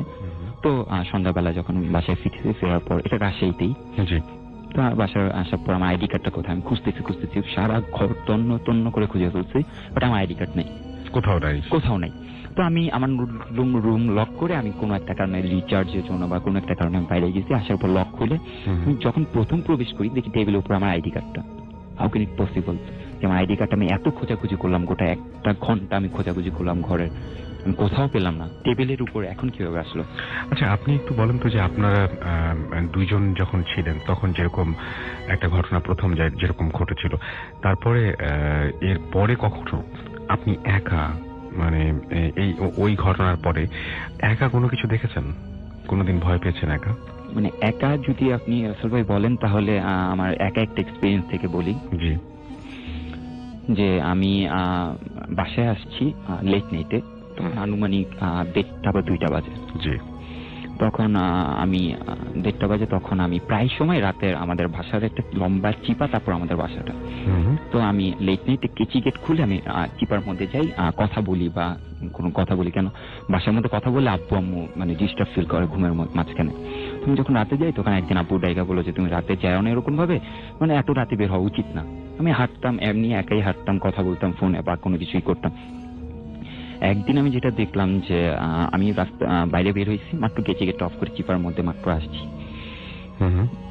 দেখলাম যে রাস্তায় কেউ নাই, চিপার মধ্যে কেউ নাই, বাট বিশাল বড় একটা ছায়া, অনেক লম্বা ছায়া। আমি মনে করলাম হয়তো বা কোনো মানুষ দাঁড়ায় আছে, নর্মালি যদি লাইটের অপোজিটে যদি কোনো মানুষ দাঁড়ায় ছায়াটা একটু লম্বা হবে স্বাভাবিক। কিন্তু আমি যখন উপরের দিকে তাকালাম তখন এটা মানে এই জিনিসটা দেখার জন্য কোনোভাবেই প্রস্তুত ছিলাম না। যেটা যে একটা মানুষ মানে তার দেহটা যতটুকু, তার 3 গুণ করলে যতটুকু মানে হাইটের হয় ততটুকু তার পা, দাঁড়ায় আছে আমার দিকে একটু লুক করে তাকায় আছে। এবং মানে আমি সাথে সাথে মানে দেখা যেতেছে আমি আমি আমি কি করবো এখন। আমার মধ্যে একটা জিনিস কাজ করে, যখন আমি খুব বেশি ভয় পাই তখন আমি কিচ্ছু করতে পারি না, চিৎকারও করতে পারি না বা আমি কিছু বলতে পারি না। আচ্ছা, আমি টোটালি মানে প্যারালাইজড হয়ে যাই, যেমন আমি নড়াচড়া করতে পারতেছি না বা আমি এই জায়গা থেকে ব্যাক করে যাব, এরকম একটা শক্তি আমার গায়ের মধ্যে থাকে না। ওকে, সো ঠিক আছে, থ্যাংক ইউ সো মাচ। নমস্কার রাসেল ভাই, আমি শুভ বলছি কলকাতা থেকে। প্রথমেই আপনাকে জানাই অনেক ধন্যবাদ, কারণ আপনার এই শো শোনার জন্য আমি পুরো ভক্ত বলতে পারেন। তো আমি আমার ঘটনায় চলে আসছি। এটা তখন 2011 শেষের দিকে কি 2012 ওই ফেব্রুয়ারি মাস সামথিং কিছু একটা হবে। তো তখন আমি প্রথম 2012 ফেব্রুয়ারির দিকে প্রথম আমি আপনাদের এই ভূতের সন্ধান পাই কোনো একটা ভাবে। তো আমি প্রথমেই পুরো ভক্ত হয়ে যাই, সারা দিন রাত্রি শুনছি, ডাউনলোড করে শুনছি, আপনাদের অ্যাপ নামিয়ে শুনছি, ওরকম অনেকভাবে শুনছি। তো আমার যে রুমমেট ছিল, কলকাতায় আমি মেস ভাড়া করে থাকি, তো আমি আমার রুমমেটকে প্রথম দিন বলছি, ভাই দেখ আমি একটা নতুন একটা এরকম বাংলাদেশের একটা FM চ্যানেলের সন্ধান পেয়েছি, এখানে সব রিয়েলিস্টিক ভূতের গল্পগুলো বলা হয়, খুব সুন্দর, তুই শুনলে পাগল হয়ে যাবি, তুই শোন, হেব্বি মজা লাগবে। তো বলছে যে তোর আগে থেকে আমি এটা শুনছি। তো তখন মানে শুনছি এরকম ভাবে, তো তখন হালকা হালকা জাস্ট গরমটা পড়েছে কি পড়বে ভাবে এরকম। তো রাতের বেলা আমি আমার ঘরের মধ্যে একা বসে আছি, অন্ধকার ঘর করে ভূতের গল্পটা শুনছি। পাশে আমার বিছানাটা আমার এরকম যে মোটা 3 থেকে 4টে গদি নিচে পাতা আছে, আমি খাট ইউজ করি না, যেহেতু মেসে থেকে আমি খাট ইউজ করি না, একটা জায়গাতে আরেক জায়গায় শিফটিং এর প্রবলেম হয়, এই কারণে আমি কোনো খাট ইউজ করি না। তো আমি নিচের মধ্যে এরকম গদি পাতা, আমি এরকম নিচে শুয়ে শুয়ে ভূতের গান শুনছি, লাইট অফ, রাতের বেলা তখন কটা 1টা বাজবে। তো আর আমার বেডের ওপরেই হচ্ছে জানলাটা। তো আমি ওরকম শুনতে শুনতে ঘুমিয়ে গেছি, কখন ঘুমিয়ে গেছি জানি না, ঘুমিয়ে ঘুমিয়ে হয়তো আমি ভূতের গানটা অফ করে দিয়েছি কোনো সময় ঘুম ভাঙাতে। তো অফ করে দিয়েছি, তো ঘুমোচ্ছি, হঠাৎ করে আমার মনে হলো যে আমাকে মানে একটা দাদা আছে, দাদা সকালবেলা করে মাঝে মধ্যে আমাকে ডাকতে আসে, ঘুরতে বেরোয়, চা খেতে বেরোয়, হঠাৎ করে আমাকে ডাকছে, শুভ, এই শুভ ওঠ ওঠ, সে যাবি না, চল বেরো ওঠ, এরকম ভাবে বলছে আমাকে, এবং জানলা দিয়ে হাত বার করে আমাকে ডাকছে। তো আমি ঘুমের মধ্যেই ভাবছি যে এই দাদাটা যদি এখন এসে আমাকে এরকম ভাবে ডাকে, এখন তো সকাল হয়নি, আর তারপরে আমি এটাও ভাবছি ঘুমের মধ্যে যে কি ব্যাপার, মোলা যাতে এতটাও লম্বা নয়, জানলা দিয়ে এতটা দেখা যাবে, আর আমি যাকে দেখছিলাম ঘুমের মধ্যে সে হচ্ছে অনেকটাই লম্বা, মানে দেখে পাচ্ছি অনেকটাই লম্বা। আমি তার ফেস খুব ভালো করে দেখতে পাইনি, যেহেতু কালো এরকম একটা ফেস এরকম মনে হচ্ছে পুরোটাই কালো এরকম মনে হচ্ছে। তো হঠাৎ করে আমি এরকম ভাবতে ভাবতে হঠাৎ করে আমার ঘুমটা ভেঙে গেছে। ঘুমটা যে ভেঙে গেছে, আমি ডিটো যেরকম ভাবে আমি স্বপ্নে দেখছিলাম ওরকম ভাবে দেখছি একজন জানলা দিয়ে হাত বার করে আমাকে ডাকছে, এই শুভ ওঠ, যাবি না, চল চল ওঠ। এবার যেই ওই জিনিসটা আমার ঘুম ভাঙার পর দেখেছি, সাথে সাথে আমার ভয় ধরে গেছে। আর আমি এটাও শুনেছি এরকম যে ঘুমের মধ্যে কেউ যদি ডাকে উত্তর দিতে নেই, যদি উত্তর দেওয়া হয় তাহলে আমি তার বসে চলে যাবো, এই কারণে আমি কোনো উত্তর দিচ্ছি না। এবার আমি জানলার দিকে মুখ করে শুয়ে ঘুমিয়ে পড়েছিলাম। তো আমি ভাবছি যে আমি উল্টো দিক মানে একেবারে 1 2 3 এরকম ভাবে বলবো, একেবারে রিটার্ন উল্টো পাশের মধ্যে একেবারে ঘুরে পাশের ঘরে যে আমার বন্ধুর কথা বলেছিলাম প্রথমে, ওই পাশের ঘরে থাকতো, তো আমি তার ঘরে দৌড়ে চলে যাব, আমার ঘরে আমি একা, পাশের আমার রুমমেটের ঘরে চলে যাব। এবার আমি যেরকম ভেবেছি ঠিক সেরকম ভাবে মনে মনে বলছি 1 2 3, ঘুরতে যাচ্ছি, ঘুরতে আর পারছি না, আমি কোনোভাবেই নড়তে পারছি না, কিন্তু আমার চোখ ফোক খোলা, আমি পরিষ্কার সবকিছু দেখতে পাচ্ছি, হেন তেন এরকম ভাবে সবকিছু দেখতে পাচ্ছি। ওপরে ফ্যান চলছে, এবার ফ্যানের হাওয়ায় গামছা ঝোলানো ছিল দড়িতে, গামছাটা পড়ে গেল, আমি সেটাও লক্ষ্য করেছি।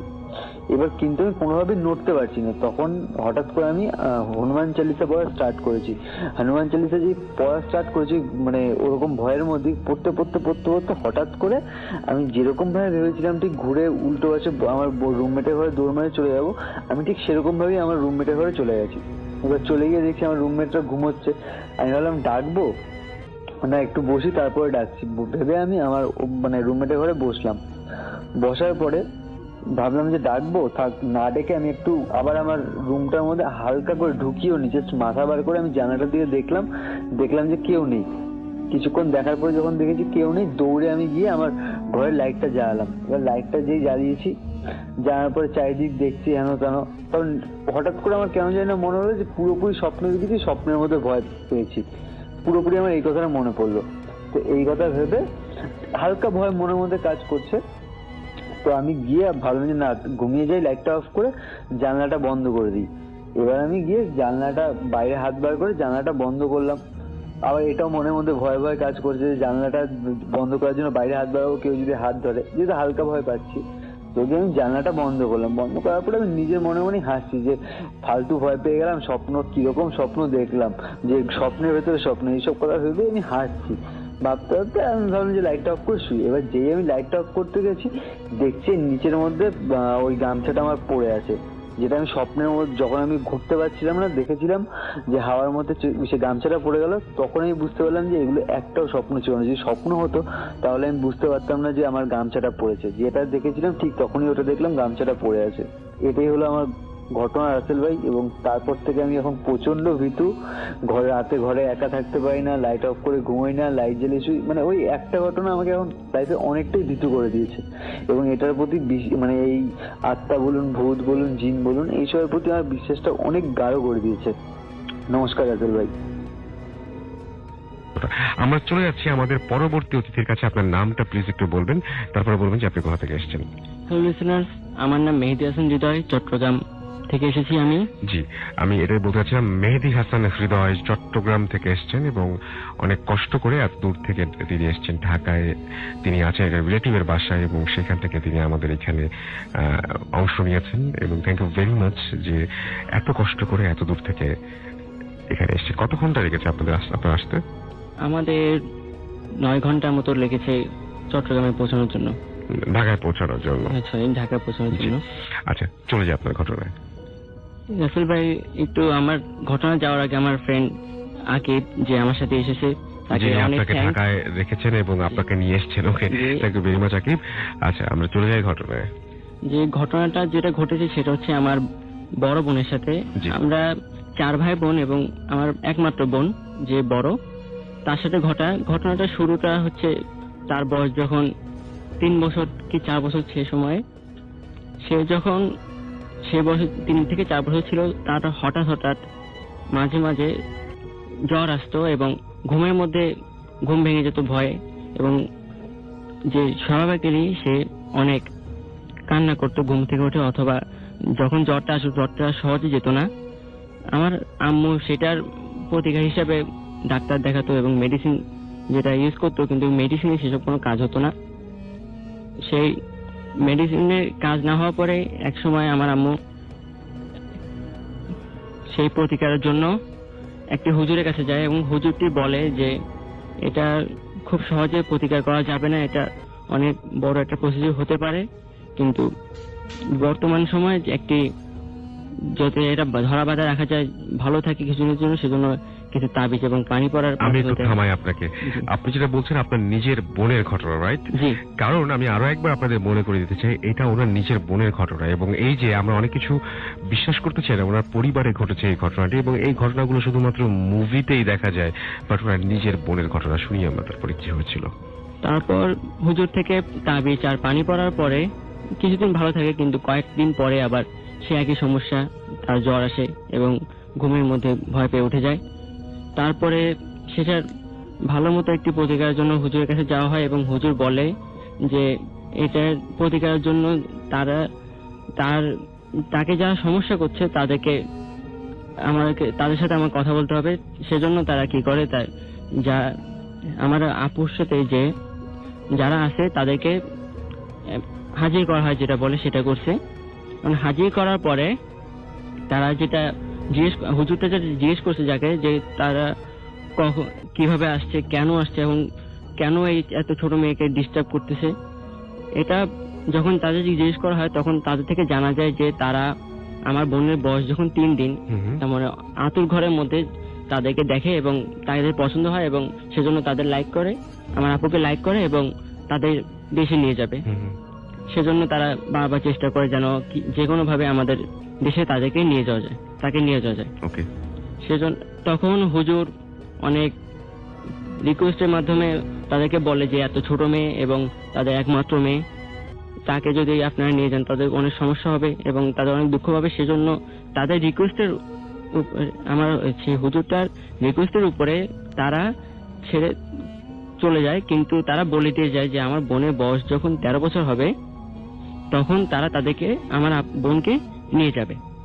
এটা বলে রাখা ভালো যে আমার বোনের সাথে 7টা জিন ছিল এবং 7টা জিনই হচ্ছে যে নিজেরা ভাই ভাই, এবং তারা সবাই আমার বোনকে পছন্দ করছে এবং তাকে নিয়েই যাবে। আচ্ছা। তখন থেকে কোনো সমস্যা হয় না, কিন্তু সমস্যা শুরু হয় মেইনলি 13 বছর বয়স পূর্ণ হওয়ার পরে। 13 বছর বয়স পূর্ণ হওয়ার 15 কি 17 দিন পরে আমার বোনের যে এটা দেখা যায় যে ফার্স্ট অফ অল লোকেশনটা বলে রাখি যেখানে এটা হয়েছে। এটা যশোর সিটি কলেজের পেছনে, বড় পেছনে একদম একটি বড় 10 কাঠার মতো জায়গা আছে, চারদিকে দেয়াল দিয়ে ঘেরা এবং সামনে একটি বড় গেট। এটা আপনাদেরই জায়গা? না, আমাদের না, আমরা ওখানে ভাড়া থাকতাম। আচ্ছা, ওকে। সেখানে মাত্র আমাদেরই বাসাটা ছিল এবং সামনে এরিয়াটা সম্পূর্ণ খালি ছিল, সেখানে বিভিন্ন গাছপালা ছিল। যে ঘরটাতে ঘটেছে সেটা ছিল সামনে একটি ছোট বারান্দা এবং ভিতরে একটি হল রুমের মতো, যে এক পাশে একটি খাদ্য, আরেক পাশে একটি খাদ্য এবং মধ্যখানে সম্পূর্ণ জায়গাটা খালি। আচ্ছা। যেদিন ঘটনাটা ঘটে সেদিন আমার আপু ঠিক মধ্যখানে একটি বিছানা পেতে পড়তেছিলেন এবং আমরা 2-3 ভাই 2 পাশে ছিলাম। এখন আমরা হঠাৎ করে দেখতে থাকি যে আমার বোনের যে বিছানাটা যেখানে উপর বসে পড়তেছে সেটা আস্তে আস্তে উপর দিকে উঠে যাচ্ছে। আচ্ছা। সেটা সে সময় আমার বয়স ছিল 3.5 বছরের মতো এবং আমার মেজো ভাইয়ের বয়স কিছু মনে আছে ওই সময়ের কথা একটু? জি, আমার হালকা হালকা মনে আছে যে আমার কিভাবে ওইটা হচ্ছে, অথবা মানুষের যে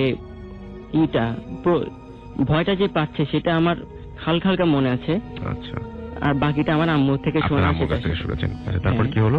তারপর ওটা দেখার পরে আমি যেহেতু ছোট ছিলাম সেহেতু আমরা একটা ভয় পেয়ে চিৎকার দিয়ে উঠি। চিৎকার দেওয়ার কারণে আশেপাশে যে আন্টিরা ছিল, প্রতিবেশীরা ছিল, তাদের মধ্যে থেকে একজন প্রথমে আসে এবং তিনি যখন আসে তখন অলরেডি আমার আপুকে প্রায় 4 থেকে 5 ফুট উপরে তারা তুলে ফেলেছে পাটি সহ। কিন্তু আমার আপুর সেই সেন্সটা নেই যে সে উপরে আছে নাকি নিচে আছে, আচ্ছা, সে পড়তে আসে তার মতো। সে আন্টিরা এটা দেখার পরে অনেক দোয়া দূরত পড়ে এবং তাকে নিচে টানার চেষ্টা করে, কিন্তু তার পক্ষে সম্ভব হয় না। তারপর তিনি আরো যখন একটু চিল্লাচিল্লি করে তখন আশেপাশে আরো কয়েকজন আন্টিরা চলে আসে। রাসেল ভাই বলে আমার একটু বলা ভুল হয়েছে যে আমার আম্মু সে সময় প্রতিবেশী বাসা ছিল এবং আমার আব্বু নিজের কাজে ছিল। এখন যখন আশেপাশে প্রতিবেশী আরো জন আসছে তখন বাড়ির মধ্যে অনেকটা শোরগোল শুরু হয়ে গেছে। এটার মধ্যে আমার মেজো ভাইকে পাঠানো হয় তাকে আমার আম্মুকে আনার জন্য। ততক্ষণে চলে আসে, কিন্তু আমার আম্মু যে এসে দেখে যে আমার আপু সেই উপরে আছে এবং তাকে কোনো মতে নামানো যাচ্ছে না। অনেক সময় চেষ্টা করা হয়েছে নিচের দিকে নামানো, কিন্তু হয় নাই। এখন যারা আমার আপুকে নিয়ে যেতে চাচ্ছিল উপরে, সেটা তিন থাকার কারণে তারা নিয়ে যেতে পারেনি। বারবার চেষ্টা করছে কিন্তু নিয়ে যেতে পারেনি। লাস্ট পর্যন্ত আমার আপুকে উপর থেকে এক করে ফেলে দিয়ে তারা চলে যায়। কিন্তু চলে যাওয়ার আগে তারা আমার আপুর একটা বড় ধরনের ক্ষতি করে দিতে চায়। যে ক্ষতিটা এমন করে দিয়েছে, তারা আমার আপুর ঘাড়টাকে সম্পূর্ণভাবে পিছনে না, যতটুকু সম্ভব একজন মানুষের পক্ষে ঘাড়টাকে পিছনে দেওয়া সেটা করে দিয়ে যায় এবং বেঁকে যায় ঘাটটা। ঘাড়টা পিছন দিকে বেঁকে যায় যতটুকু সম্ভব। আচ্ছা, এবং তার জিভটাকে বাইরের দিকে বের করে উপরে আর নিচের দাঁত দিয়ে চাপ দিয়ে, যেভাবে বলে যে জিভে চাপ দেওয়া, এরকম ভাবে বের হয়ে যায়। তারপরে যেটা সম্পূর্ণভাবে বলতে গেলে যে হিন্দুদের কালী মন্দির, কালীর মূর্তির মধ্যে যেটা দেওয়া থাকে যে কালীর জিভটা সম্পূর্ণ বের করা এবং দাঁত দিয়ে চাপ দেওয়া, সেটা। তারপরে এটা যখন হয় তার মধ্যে আমার আব্বু চলে আসে এবং আসার পরে এই ঘটনা দেখার পরে তারা কি করে, খুব তাড়াতাড়ি একজন বড় হুজুরের কাছে যায় এবং হুজুর আমার ফার্স্ট টাইম আমার আপুকে দেখে এই কাজটা করতে মানা করে দেয়, কারণ সে বুঝতে পারে যে কাজটা এসেছে তার কাছে, সেই কাজটা তার পক্ষে করা সম্ভব, কিন্তু তারও অনেক ক্ষতি হতে পারে। রাইট, সেজন্য ফার্স্ট টাইম তিনি মানা করে দেয়। তিনি অমত দিয়েছিলেন। তারপরে কিন্তু আমার আম্মুর কান্নায় দেখে এবং তার দুঃখ দেখে শেষ পর্যন্ত তিনি রাজি হয় এবং তিনি বলে যে এটার জন্য কোনো ক্ষতি হলে কিন্তু আমি দায়ী না। আচ্ছা, সেজন্য তারপরে তিনি একটা প্রসিডিউর করে যে তাকে, আমার আপুকে গোসল করানো হয় পরা পানি দিয়ে। যে গোসলে যে 3টা আছে, যে 3 মগ পানি দিলে একটা নর্মালি গোসল হয়, যে 3 মগ পানি দেওয়ার পরে আমার আপুর স্বাভাবিক অবস্থা ফিরে যায়। সেটা পরে সেখান থেকে আমরা যখন নিয়ে আসে তখন অন দা ওয়েতে রিক্সা করে আসতেছিল। অন দা ওয়েতে তারা যখন আসতেছে রিক্সাটা বারবার মনে হচ্ছে যে উল্টে যাবে অথবা পড়ে যাবে একদিকে কাত হয়ে। সেটা দেখে রিক্সাওয়ালা ভয় পেয়ে যায় এবং রিক্সাওয়ালা আমার আপুকে এবং আমার আম্মু আব্বুকে রেখে চলে যায়। তখন যখন আবার বাসার দিকে ফেরত যাবে ঠিক সেই সময় আবার সে আগের পজিশনে দিয়ে যায় তারা, যে ঘাড় পিছনে এবং জিভ সামনে, জিভ বের করা। তারপরে সাথে সাথে সে আবার হুজুরের কাছে যাওয়া হয়। হুজুরের কাছে যাওয়ার পরে হুজুর যখন বুঝে যে এটা খুব সহজে যাবে না, সেজন্য তিনি কি করে, আগে আমার বোনকে ঠিক করে একবার গোসল করানো হয় এবং তারপরে তিনি এইটা করে যে 7 জন আসে আমার বোনের সাথে তাদেরকে বোতলবন্দি করার চেষ্টাটা করে এবং বোতলবন্দি করার চেষ্টাতে 6 জনকে বোতলবন্দি করতে পারে এবং একজনকে করতে পারে না। ছোট যে ছিল সবচেয়ে তাকে করতে পারে না। এবং তার সাথে যেসব জিন থাকে সাহায্যের জন্য তাদেরকে তারা সে বোতলটাকে এমন দূরে পাঠানো হয় যাতে কখনো ফিরে না আসতে পারে। ঘটনা এখানে শেষ হয়ে যেতে পারতো, কিন্তু ঘটনা শেষ হয়নি। আমার বোনের সাথে তারপরে হয়নি কিছু, কিন্তু আমার বোনের বিয়ে ঠিক 6 মাস আগে যখন বিয়েটা ঠিক হয় তখন থেকে ঘটনা শুরু হয়। সেই যে ছোটরা যে ছাড়া পেয়ে গিয়েছিল সে কি করে আমার বোনকে বারবার প্রজেস করে এবং তাকে নিয়ে যাওয়ার চেষ্টা করে, এবং এমনও হয় যে তার মধ্যে এসে বিভিন্ন ধরনের অন্যরকম ভাবে কথাবার্তা বলা এবং বারবার চেষ্টা যা করা হয় আর কি সেরকম ধরনের হ্যাঁ। ব্যাপারগুলো ঘটে, কিন্তু তেমন কোনো বড় কিছু হয় নাই। না, বড় কিছু হয়তো যদি সে সময় আমার আপুকে ঠিক না করা যেত, কিন্তু ঠিক করা গিয়েছিল। ঠিক করা গিয়েছিল, সেজন্য আমার আপু এখনো জীবিত আছে। আচ্ছা, তারপরে বিয়ে হয়েছিল আপনার? হ্যাঁ, বিয়ে হয়েছিল এবং বিয়ের পরে থেকে আরো বেশি সমস্যা শুরু করে, কারণ তাদের ইচ্ছা ছিল যে তাদের দেশে নিয়ে যাবে, তার অন্য একজনের সাথে বিয়ে হয়ে গেছে, সেজন্য তারা বারবার প্রজেস করতো এবং বারবার প্রজেস করার মাধ্যমটা ছিল যারা, সেটা হচ্ছে যে তারা একটা ফল আমার বোনকে খাইয়েছিল, যেটা ঘুমের মধ্যে খাওয়ানো বলে, সেটা খাইয়েছিল এবং এটা আমার বোনের থেকে যখন প্রজেস্ট অবস্থায় আমরা জানতে পারছি তার থেকে। ওইটার ফলে যখন তখন ইচ্ছা ওই জিনটা আমার বোনকে প্রজেস্ট করতে পারতো এবং তাকে যে কোনো কাজ করাতে পারতো। যে কোনো কাজ করাতে পারতো? যে কোনো কাজ মানে কি, তার মানে ফ্যামিলি একজন বড় মানুষ, তাকে সবসময় আমার আপু রেসপেক্ট করে, এখন সেই রেসপেক্ট না আসে না, তাকে বিভিন্ন ধরনের গালি মুড পাল্টায় যায়, মুড পাল্টে যায়, সেটা সম্পূর্ণ অন্য একটা পার্সোনালিটি চলে আসে তার মধ্যে। আচ্ছা, এবং অনেক অনেক অন্যরকম ভয়েসও কথা বলেন মাঝে? অন্যরকম ভয়েস না, এটা তার ভয়েসটা সেমই থাকে, শুধু একটু কণ্ঠস্বরটা একটু চেপে কথা বলা যেটা আছে, এটা হতো। কিন্তু এই ব্যাপারটা হচ্ছে আপনাদের ফ্যামিলির সবাই দেখেছে যে ওনার ঘাটটা বেশ খানিকটা বেঁকে গেছিল যখন প্রথমবার অ্যাটাক করে, এবং ওই সময় ওই ভয়ঙ্কর মুহূর্তে আপনার বোনকে সুস্থ করা গিয়েছিল বলেই এখনো তিনি বেঁচে আছেন বলে আপনারা মনে করছেন এবং এখন তিনি সুস্থ আছেন। জি, আলহামদুলিল্লাহ। যাই হোক, থ্যাংক ইউ ভেরি মাচ। আমরা চলে যাব আমাদের পরবর্তী অতিথির কাছে। আপনার নামটা একটু প্লিজ বলবেন, তারপর আপনার ঘটনায় যাব। আমি জিয়াদুল ইসলাম রাজু, আমি ধানমন্ডি 27 থেকে এসেছি। আর অ্যাকচুয়ালি আমার সাথে যে বড় ভাই আসছে মোহাম্মদ আলমগীর, তাকে রিয়েলি থ্যাঙ্কস। আমরা ঘটনায় যাই। আমরা এই জন্য মানে একজন বললে তখন সবাই বলেন বলে আমরা প্লিজ আমরা ঘটনায় যাই। অ্যাকচুয়ালি আমার যে ঘটনাটি ঘটেছে এটা আমার গ্রামের বাড়ি, চাঁদপুর বাবুরহাট উত্তর মশাদি গ্রামে। তো আমরা 3 ভাই। তো আমার যিনি বড় ভাই তিনি মাছ ধরতে অ্যাকচুয়ালি অনেক লাইক করেন। তো আমরা প্রায় সময় আমরা 2 ভাই মিলে মাছ ধরতে যেতাম। তো প্রতিদিনের মধ্যেই আমার ভাই আমাকে বলে যে চল আজকে আমরা মাছ ধরতে যাই। তো আমি বলি যে ভাইয়া ডিনার করে তারপরে সাথে যাই। আচ্ছা ওকে, তো ডিনার করে তো রেস্ট নিয়ে তারপর বের হলাম মাছ ধরার উদ্দেশ্যে। তো যাওয়ার পর তখন ডিনার করে রেস্ট নেওয়ার পর তখন প্রায় কি 12:30 বা 1:45 বেজে গেছে।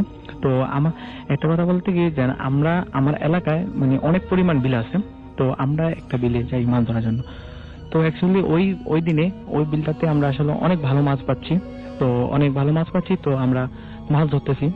তো মাছ ধরতে ধরতে তো আমরা অ্যাকচুয়ালি যে বিলে যাই মাছ ধরতে, ওই বিলের দক্ষিণাংশে একটা পুরনো হিন্দু বাড়ি আছে। তো অবশ্য এই হিন্দু বাড়িটা এখন পরিত্যক্ত আছে। তো ওই হিন্দু বাড়িতে মানে রাত্রে তো দূরের কথা, দিনের বেলাও মানুষ কোনো সচরাচর চলাফেরা করে না। তো আমরা মাছ ধরতে ওই প্রায় হিন্দু বাড়ির কাছাকাছি চলে যাই। তো আসলে আমাদের ওই সিজনটা ছিল বর্ষাকাল, একটা সিজন ছিল। তো বর্ষাকাল বলতে মোটামুটি সব দিকে পানি। তো যখন ওই বাড়িটার একটা পিছনে একটা কূপের মতো ছিল।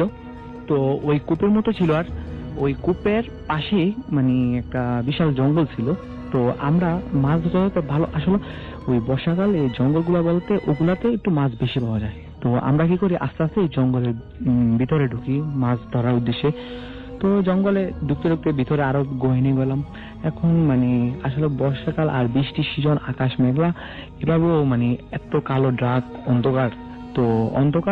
তো তাই বলে আমরা মাছ ধরতেছি। তো অনেক ভিতরে যখন গেছি একদম নিস্তব্ধতার সময়। তো নিস্তব্ধতার সময়টার মধ্যে তখন অ্যাকচুয়ালি আমার ভাই আমার সামনে আর আমি আমার ভাইয়ের পিছনে। তো পিছনটা আমি হাঁটতেছি। তো হঠাৎ করে মানে এই ঠান্ডা আবহাওয়ার মধ্যে কোথায় থেকে জানে মানে কেমন একটা গুচ্ছ একটা আওয়াজ শুনতে পেলাম আমি। তো তখন আওয়াজ শুনতে পেলে তো তখন আমার কানে যখন আওয়াজটা আসে, তো তখন আমি একটু ভালো মতো লক্ষ্য করি যে আসলে আওয়াজ কোন দিক থেকে আসে। তো আস্তে আস্তে দেখতেছি আওয়াজের মানে সাউন্ডলিটা আরো বেরিয়ে আসতেছে। তো আমি এক পর্যায়ে নজর করে দেখি যে আওয়াজটা করছে অ্যাকচুয়ালি আমার পিছনে একটি বিড়াল, তাও একদম আমার কাছাকাছি এসে পড়েছে। তো কাছাকাছি এসে পড়েছে, তো তা দেখে আমি হঠাৎ মানে শিউরে উঠি যে আমার এটা এত কাছে, তো তারপরও আমি মানে খুব ভয় পেয়ে উঠি। তো আমার মধ্যে যখন এতটা ভয় কাজ করে যে আমি আমার ভাইকে যে বলবো বা ঢাক দিব, তাকে বলবো যে বিড়ালটি কোথায় বা কি এটা, তো ওই সাহসটা তখন আর আমার মধ্যে নেই। আর অ্যাকচুয়ালি আমি খুব ভীতুত এই কারণে। তো আমরা যখন বিড়ালটা যখন তার মতো করে আরো সাউন্ডলি ভাবে ডাকতেছে, তো অনেকক্ষণ ডাকার পর তো আমার ভাই অবশ্য তার নজরে পড়ে যে এটা বিড়াল ডাকতেছে, তো সে শুনতে পান। তো তিনি আসে কি করেন, বিড়ালটিকে পা দিয়ে ছুরি মেরেন। তো ছুরি মারলে বিড়ালটি দেখলাম যে ডাকতে ডাকতে বিড়ালটি পালিয়ে গেল। তো পালিয়ে যাওয়ার পর তখন আমার মধ্যে আর ওই ভয়টা কাজ করে না। তো কাজ করে না, তো আমরা আরো হাঁটতেছি। তো এক পর্যায়ে আমরা আরো ভিতরে আরো গহীনে চলে যাই। তো চলে যাওয়ার পর হঠাৎ কোথা থেকে জানি কেমন একটা মৃদু একদম ঠান্ডা হাসির আওয়াজ আসতেছে। তো হাসির আওয়াজ আসতে পড়ছে। এখন আমার ভাই কি বুঝতে পারছে আমি আসলে তা বুঝি না। তো আসার পর আমার ভাই কিছু না বলে হাসির আওয়াজটা আস্তে আস্তে সাউন্ডটা বাড়তেছে হাসির আওয়াজে। তো আমার ভাই বলে যে চল আমাদের আজকে মাছ ধরতে হবে না, আমরা চলে যাই, আমরা বাড়িতে ফিরে যাই। তো আমি আর আমার ভাই বাড়ির দিকে রওনা করলাম। তো রওনা করলাম যখন আমরা বাগান থেকে, অবশ্য আমাদের কোনো বাধা প্রদান হয় না বের হওয়ার সময়। তো আমরা যখন বের হয়ে আসা পড়ি, তো বের হয়ে আসার পর যখন আমরা আবার ওই বিলে প্রবেশ করি, মানে জঙ্গল থেকে বেরিয়ে আসি, তখন আমরা ভালো মতো আসি। তো বিল থেকে প্রায় যখন উঠে আসবো, তখন ওই পর্যায়ের মধ্যে হঠাৎ করে কোথা থেকে জানি মানে এত একটা মায়াবী সুরে, মানে একটা মেয়ে কণ্ঠ এত মায়াবী সুর মানে কান্না করতেছে যে তা শুনে আমরা যে সামনে একটা পা দেব, মানে ওই শক্তিটা এখন আমাদের মধ্যে কাজ করতেছে না। যে মানে এত নিশিরাত্রি আর এত মায়াবী কণ্ঠে কিভাবে সে কান্না করবো। তো কিভাবে কান্না করবো, তো এক পর্যায়ে আমরা দাঁড়িয়ে যাই। তো দাঁড়িয়ে এখন চারদিকে তাকাই, তো এখন কোথা দেখতে পাচ্ছি না। হঠাৎ আমাদের ওখানে মানে আমাদের গ্রামের ভাষায় কড়ি গাছ বলে, তো বিশাল একটা গাছ আছে। তো এক পর্যায়ে গাছের তাকে লক্ষ্য করে দেখি অবশ্য মানুষ আকৃতি, বাট মানুষ এত হাইট হতে পারে তা জানা নাই। তো মানে হাইট আছে অনেক ভালো লম্বা, আর পুরো সাদা ড্রেস, সাদা একটা কাপড় পরা, আর তার চুলগুলো হোয়াইট। আর চুলগুলা মানে এত করে গাছের ডাল থেকে আর মাটি থেকে প্রায় অর্ধেকাংশ এত লম্বা চুলগুলা নিচ দিকে ছেড়ে দিয়ে সে কান্না করতেছে। তো আমরা তাকে তার দেখতেছি, আর আমি হয়তো এক পর্যায়ে কাঁপতেছি, আর আমার ভাইকে আমি ধরে রাখছি। তো ধরে রাখার পর তো ও মানে ওর দিকে তাকিয়েছে, আর ও বিভিন্ন ভঙ্গিমা করে আমাদেরকে দেখাইতেছে আর কাঁদতেছে। তো কাঁদতেছে, তো আমার ভাইকে আমি ধরে, ভাই আমার হাতটা ধরে, তো ভাই আমার হেঁটে নিয়ে আসতো। ভিলের রাস্তা তো অ্যাকচুয়ালি পাশে কোনো মানে অন্য কোনো রাস্তা নাই যে অন্য কোনো ওই দিক দিয়ে আমরা চলে গেলাম, তো এই দিক দিয়ে যেতে হবে। তো আমার ভাইকে হলো আমার হাতটা ধরে, তো আমার ভাই সাহস আছে এটা বলতে হয়, কারণ তুমি এই পরিস্থিতির মধ্যে দিয়েও মানে আমার হাতটা ধরে সে চলে যায়। তো চলে যাওয়ার পর এখন ওই গাছটা নিচে আসছি, আর ও আমাদের গায়ে শিশি করে দেয়। তাও আমরা ব্যাপারটা নর্মালি ভাবে নিই। তো আমরা চলে যাই। তো চলে যাওয়ার পর তো আমাদের বাড়িতে কিছু দূরে বাড়িতে প্রবেশ করার যে রাস্তাটা ছিল, অ্যাকচুয়ালি ওই রাস্তাটা মানে লম্বা একটা রাস্তা। তো আমাদের ভাইটা তো অনেক পুরনো বাড়ি ছিল, তো বাড়িটার এক পাশে তো বিশাল মানে একটা কবরস্থান ছিল। তো ও কবরস্থান আছে বলে মানে কবরস্থানের পাশে বিভিন্ন বাঁশের ঝাড়, তারপর বিভিন্ন জঙ্গল, তো বিভিন্ন জঙ্গল আছে। তো এই জঙ্গল আসার পর তো অ্যাকচুয়ালি ওই জায়গাটা মানে এত অন্ধকার। ওইখানে কি হলো এটা বলেন। হ্যাঁ, ওখানে কি হলো, ওখানে চারদিকে এত অন্ধকার। তো অন্ধকার হঠাৎ করে আমরা কিছুটা যাওয়ার পর হঠাৎ আমাদের রাস্তা মানে সব আর কিছু দেখতে পাচ্ছি না, মানে এত ডার্ক অন্ধকার হয়ে গেল।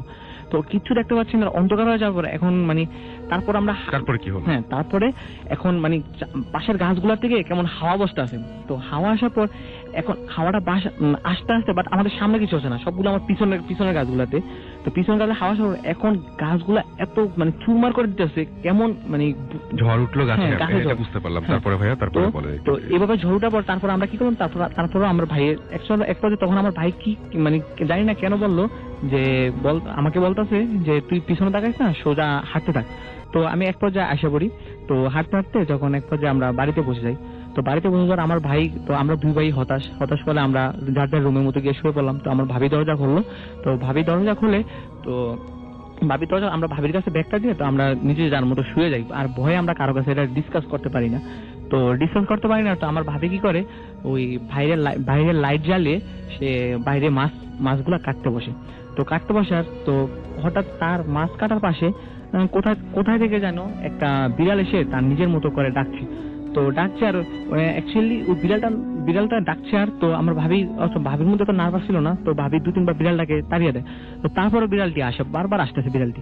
তো বিড়ালটি আসার পর এক পর্যায়ে ওই বিড়ালটিকে ভাবির কাছে একটা ঢিলা ছিল, তো ওই ঢিলাটা ছুরি মারে, তো বিড়ালটি নাকি চলে যায়। তারপর ভাবি ওই মাছগুলা আমাদের পুকুর পাড়ে কাটতে যায়, তো কাটতে যায় তো অ্যাকচুয়ালি ওই ভাবি ওই পুকুর পাড়ে যাওয়ার পর ভাবি আর কিছু বলতে পারে না, তো আর কিছু বলতে পারে না। তো আমরা যখন ফজরের আজান দেয়, প্রায় ফজরের আজান দেয়, তো ফজরের আজান দেওয়ার পর আমার আম্মু আমার ভাইকে ঘুম থেকে জাগিয়ে দেখে যে ভাবি ঘরে নাই, তো ভাবি ঘরে নাই। আর আপনার ভাবির সাথে কি সমস্যা হয়েছিল হ্যাঁ, আসলে? আমাদের ভাবির সাথে আমার ভাবির দোষ কি ছিল জানি না, ভাবি ওই অবশ্য ওইটা মনে হয় আমাদের মাছ খেতে চেয়েছিল, তো আমার ভাবি অ্যাকচুয়ালি মাছ, আপনার ভাবির সাথে কি সমস্যা হয়েছিল? ভাবির সাথে সমস্যা হলো ভাবি বিড়ালটিকে তাড়িয়ে দিয়েছে, বিড়ালটিকে ইট ছুঁড়ে মারছে, বিড়ালটি গায়ে পড়ছে, তো বিড়ালটি পালিয়ে গেছে। সেটা আমরা শুনেছি, কিন্তু কি সমস্যা হয়েছিল? ভাবির সাথে সমস্যা হয়েছে। তারপর অ্যাকচুয়ালি ভাবিকে এবার যাওয়ার পর ভাবি সিরিয়াস অবস্থা, আমরা ভাবিকে খুঁজে পাই, তো খুঁজে পাওয়ার ভাবিকে মানে তিনি হঠাৎ করে কেমন জানে আমাদের পরিবার সাথে মাঝে মাঝে এত পরিমাণ বিহেভ করে, এত বাজে বিহেভ করে, আমরা কিছু বুঝতে পারি না। তো এক পর্যায়ে তাকে তারপর আপনার ভাবি তারপরে এবং আমরা শুরুতেই আমাদের যে অতিথিরা আছেন তাদের ঘটনা দিয়ে আজকে শুরু করতে চাই। আপনার নামটা একটু প্লিজ বলবেন এবং আপনি কোথা থেকে এসেছেন যদি আমাদের একটু বলতেন।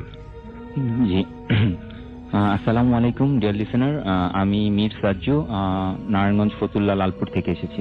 আপনার ঘটনা শুনি আমরা। জি রাসেল ভাই, আমি সরাসরি ঘটনায় চলে যাচ্ছি। প্লিজ। এটা হচ্ছে রাসেল ভাই আপনার নানাকে নিয়ে লেখা। 1985 এর কথা, আমার নানাকে নিয়ে। রাসেল ভাই, আমার নানা এখন মৃত, ওনার নাম ছিল হাজি আলেকচান ব্যাপারী। তো রাসেল ভাই নানার সস্তাপুরে থাকতো, ফতুল্লা সস্তাপুরে। তো রাসেল ভাই সে সস্তাপুরের মধ্যে মোটামুটি খুব পপুলার একজন পার্সন ছিল, খুবই পপুলার একজন পার্সন ছিল, এলাকার মোটামুটি সবাই তাকে এক নামেই চিনতো। আচ্ছা। তো রাসেল ভাই তার ছেলের জন্য মেয়ে দেখার জন্য রাসেল ভাই সে একদিন মেয়ে দেখতে যায়। আচ্ছা। তো মেয়ে দেখতে যাওয়ার পরে সে বাসায় আসে, বাসায় আসার পর মোটামুটি সে সুস্থই ছিল। আসার পর হুট করে সে অসুস্থ হয়ে পড়লো। তো অসুস্থ হয়ে পড়লো, এমন সময় তাকে ডাক্তার, মানে আগে কোনো এই অসুস্থতার কোনো বালাই ছিল না? না, এরকম কোনো সিমটম ছিল না তার। তো রাসেল ভাই হুট করে সে অসুস্থ হয়ে গেল, তো সবাই ইটি করে ডাক্তারের কাছে নিয়ে গেল তাকে। তো ডাক্তাররা তারা কোনো ডিজিজ আর কি রোগ ফাইন্ড আউট করতে পারে নাই যে তার আসলে রোগটা কি। তো এরকম অনেক ডাক্তার মফস্বল এরিয়াতে যেহেতু সে থাকে, যে মফস্বল ডাক্তার আছে, এমবিবিএস বা হসপিটাল না, কোনো মানে রোগ নাই তার কোনো। তো এক পর্যায়ে রাসেল ভাই তাকে 3-4 দিন এরকম কেটে গেল। 3-4 দিন পর রাসেল ভাই সে মোটামুটি বাসায় এখন।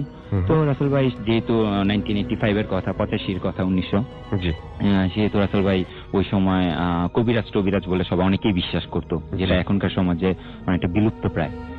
তো রাসেল ভাই এরকম বললো, আমার নানুকে বললো আর কি, যে এমন এমন অমুক জায়গায় একটা কবিরাজ আছে, আপনি দেখান। তো রাসেল ভাই এরকম অনেক কবিরাজি দেখালো, কিন্তু কোনো মানে তার আসলে কি তার রোগটা কি বা তার প্রবলেমটা কি এটাই ফাইন্ড আউট করতে পারে নাই কেউ। তো এমন সময় রাসেল ভাই মানে তার শরীরের কন্ডিশন আরো খারাপ হয়ে গেছে, প্রায় আজকে 7-8 দিন তার কোনো রোগ ফাইন্ড আউট করতে পারে নাই এখনো। তো এরকম একটা সময় রাসেল ভাই যেমন সকালে ফজরের আজান দিছে, তার কিছুক্ষণের পর নানা অনেক অসুস্থ হয়ে পড়ে। তো অনেক অসুস্থ হয়ে যাওয়ার পরে তো মসজিদের ইমাম সাহেব বা এলাকার মধ্যে, যেহেতু সে একজন ফেমাস পার্সন ছিল, এলাকার সবাই আসার পর বলতেছে যে এই অবস্থা। তো ডাক্তার বলতেছে হয়তো বা সে আর বেশিক্ষণ থাকবে না আর কি আমাদের মাঝে। তো এরকম সময় রাসেল ভাই মানে মাইক অ্যানাউন্স করে দিল মুয়াজ্জিন, তো সবাই তাকে রীতিমতো দেখতে আসলো। তার বাসা উঠান ভরা মানুষ। এই সময় রাসেল ভাই একজন আসার সময় গেটের সামনে একটা মানে ফকির টাইপের একটা লোক, তার 2 হাত ছিল না, 2 পা ছিল না, সে মানে মাটিতে হামাগুড়ি খাচ্ছে। তো ওই অবস্থায় বলছে আজকে এই বাসায় একজন চলে যাবে।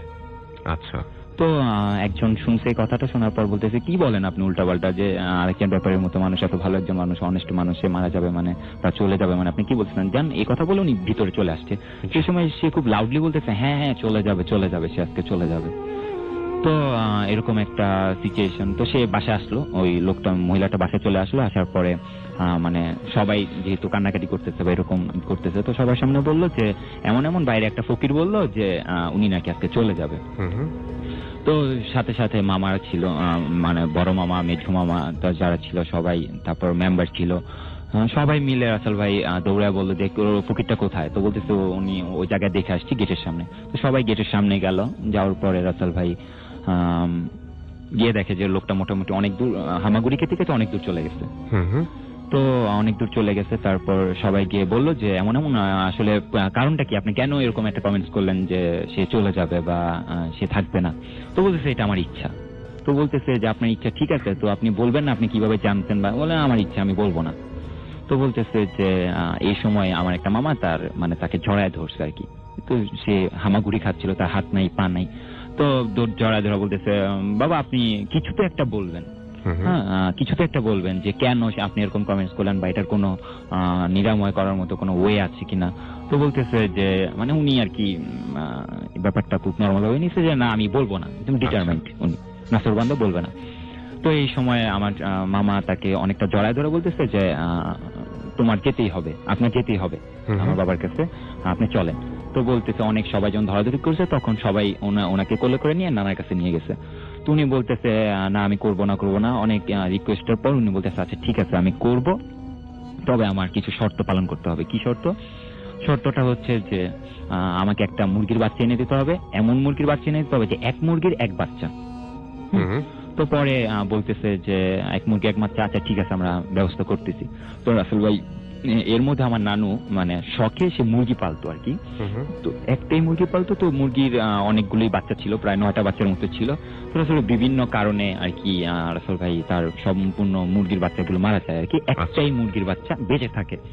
তো মুরগির বাচ্চা বললে ভুল হবে রাসেল ভাই, মোটামুটি বাচ্চাটা একটু বড় মুরগি আর কি, মানে একটু বড় হয়েছে আর কি এরকম, বাট এক মুরগির এক বাচ্চা আর কি। তো এই সময় রাসেল ভাই সে মুরগির বাচ্চাটা সবাইকে নিয়ে আসে, আসার পর ফকিরকে দেয় যে নেন আপনার বাচ্চা দিলাম, এখন আপনি দেখেন কিভাবে সুস্থ করতে পারবেন, চিকিৎসা করতে পারবেন কিনা। তো রাসেল ভাই উনি বললো যে আমাকে আগে পারমিশন দিতে হবে যে আমি চিকিৎসা করবো কিনা। বলছে কেন? বলছে আমি আমার চিকিৎসাটা এরকম যে আমার চিকিৎসা আমি করব, ট্রিটমেন্ট করার পর এমনও হতে পারে যে তোমার বাবা কিছুক্ষণের মধ্যে মারা গেছে, আবার এমনও হতে পারে যে সে আমার চিকিৎসা যদি সম্পূর্ণ ঠিকঠাকভাবে হয় এখনই সুস্থ হয়ে যাবে। তাহলে ব্যাপারটা বেশি রিস্কি ছিল। হ্যাঁ খুবই রিস্কি ছিল। তো এই সময় রাসেল ভাই মানে সবাই কান্নাকাটি, এবং রাসেল ভাই বলে রাখা ভালো তাকে উত্তর দক্ষিণ প্রায় শোয়া ফেলছিল আর কি, যে কিছুক্ষণের মধ্যে যেহেতু চলে যাবে। তো ডাক্তার ছিল 2-3 জন। তো এরকম মামারা বললো যে এখন কি করব, আপনারা তো চিকিৎসা করলেন বা ট্রাই করলেন, আপনারা কোনো ডিজিজ ফাইন্ড আউট করতে পারলেন না, তো এখন কি করব? তো বলতেছে যে দেখেন আসলে এখন আমাদের হাতে কিছু নাই, টোটালি আল্লাহর হাতে। তো দেখেন উনি যেহেতু লাস্ট ট্রাই করতে চাচ্ছে তাকে একটা অপরচুনিটি দেওয়া উচিত। তো রাসেল ভাই বললো, তো মামা নানু সবাই ডিসকাস করে তাকে বললো যে আচ্ছা ঠিক আছে আপনি আপনার চিকিৎসা শুরু করেন। তো রাসেল ভাই সে বললো যে তার তো হাত পা নাই রাসেল ভাই। তো সে বলতেছে যে আলেকচান ব্যাপারী, ওর নাম কি? বলতেছে হাজি আলেকচান ব্যাপারী। বলছে উনার যে ওয়াইফকে নিয়ে আসেন। তো আমার নানু গেল, যাওয়ার পর বললো যে আপনি খুব সফট ভাবে মুরগির বাচ্চাটা ধরবেন, যাতে আপনি খুব হার্ড ভাবে ধরলে মুরগির বাচ্চাটা মারা যেতে পারে। খুব সফট ভাবে ধরবেন, ধরে উনার বুকের মধ্যে 3টা বাড়ি দিবেন, আঘাত করবেন। 3টা আঘাত করার পর মুরগির বাচ্চাটা ছেড়ে দিবেন। যদি মুরগির বাচ্চাটা দৌড়ে চলে যায় তাহলে হাজি আলেকচান ব্যাপারে আজকেই শেষ। আর যদি বেঁচে থাকে তাহলে যদি মারা যায় মুরগির বাচ্চাটা তাহলে হাজি আলেকচান ব্যাপারী সুস্থ হয়ে যাবে। কিন্তু খুব আস্তে করে বাড়িটা দিতে হবে, মানে এমন ভাবে বাড়ি দেওয়া যাবে না যে মুরগিটা মারা যায়, এবং সফট করে ধরতে হবে, যাতে হাত দিয়ে মুরগিটার বাচ্চাটাকে নাম মেরে ফেলা হয় আর কি, চালাকি না করা হয়। তো নানু বলে আছে ঠিক আছে। তো রাসেল ভাই নানু মুরগির বাচ্চাটা নিল, নেওয়ার পরে রাসেল ভাই নানু খুব আস্তে ধরছে, এত আস্তে ধরছে নানু বলতেছে আমি ফিল করতে পারতেছি না যে একটা মুরগির বাচ্চা আমি ধরে রাখছি।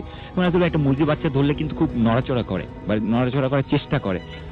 তার পাখাও বাঁধা ছিল না, তার পা দুটাও বাঁধা ছিল না, কিন্তু রাসেল ভাই যে মুরগির বাচ্চাটা অতটা নড়াচড়া করতেছিল না, খুব সফট ভাবে তার হাতে আসলো। তো সে খুব সফট ভাবে 3টা আঘাত করলো নানার বুকে। 3টা আঘাত করার পর রাসেল ভাই মুরগির বাচ্চাটা যখন ছেড়ে দিল, তখন রাসেল ভাই মুরগির বাচ্চাটা মানে অনেকটা মানে মৃত্যুর যন্ত্রণা ফিল করতে করতে করতে করতে মারা গেল কিছুক্ষণের মধ্যে, 2-3 সেকেন্ডের মধ্যেই। তো নানু তো রাসেল ভাই টোটালি অবাক হয়ে গেল যে এত আস্তে বাড়িতে একটা মুরগির বাচ্চা মারা যায় কিভাবে। রাইট। হ্যাঁ আমি এত আস্তে এত সফট ভাবে দৌড়ছি, কিন্তু এটা মারা যাওয়ার কথা না, মানে এত মানে আস্তে করে আঘাত করলে একটা মুরগির আলতো ভাবে 3টা আঘাত দিলে আসলে কোনো বাচ্চা মারা যাওয়ার কথা না। এবং আপনি বলছিলেন তখন আমাকে যে বাচ্চাটা একদম যে ছোট তাও নয়, বেশ বড়ই ছিল। জি।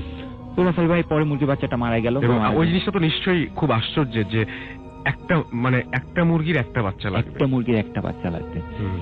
তো রাসেল ভাই পরে মুরগির বাচ্চাটা মারা গেল। মারা যাওয়ার পর রাসেল ভাই সবার মুখে মোটামুটি একটা মানে সুখের একটা ছাপ দেখা গেল, সবাই খুশি। তো এর মধ্যে রাসেল ভাই ফকির নানা কিন্তু কথা বলতেছে না, এবং লাস্ট 7 ডেজ তার সেই স্পিচলেস ছিল, টোটালি সে প্যারালাইজড এর মতো কোনো কথা বলেনি।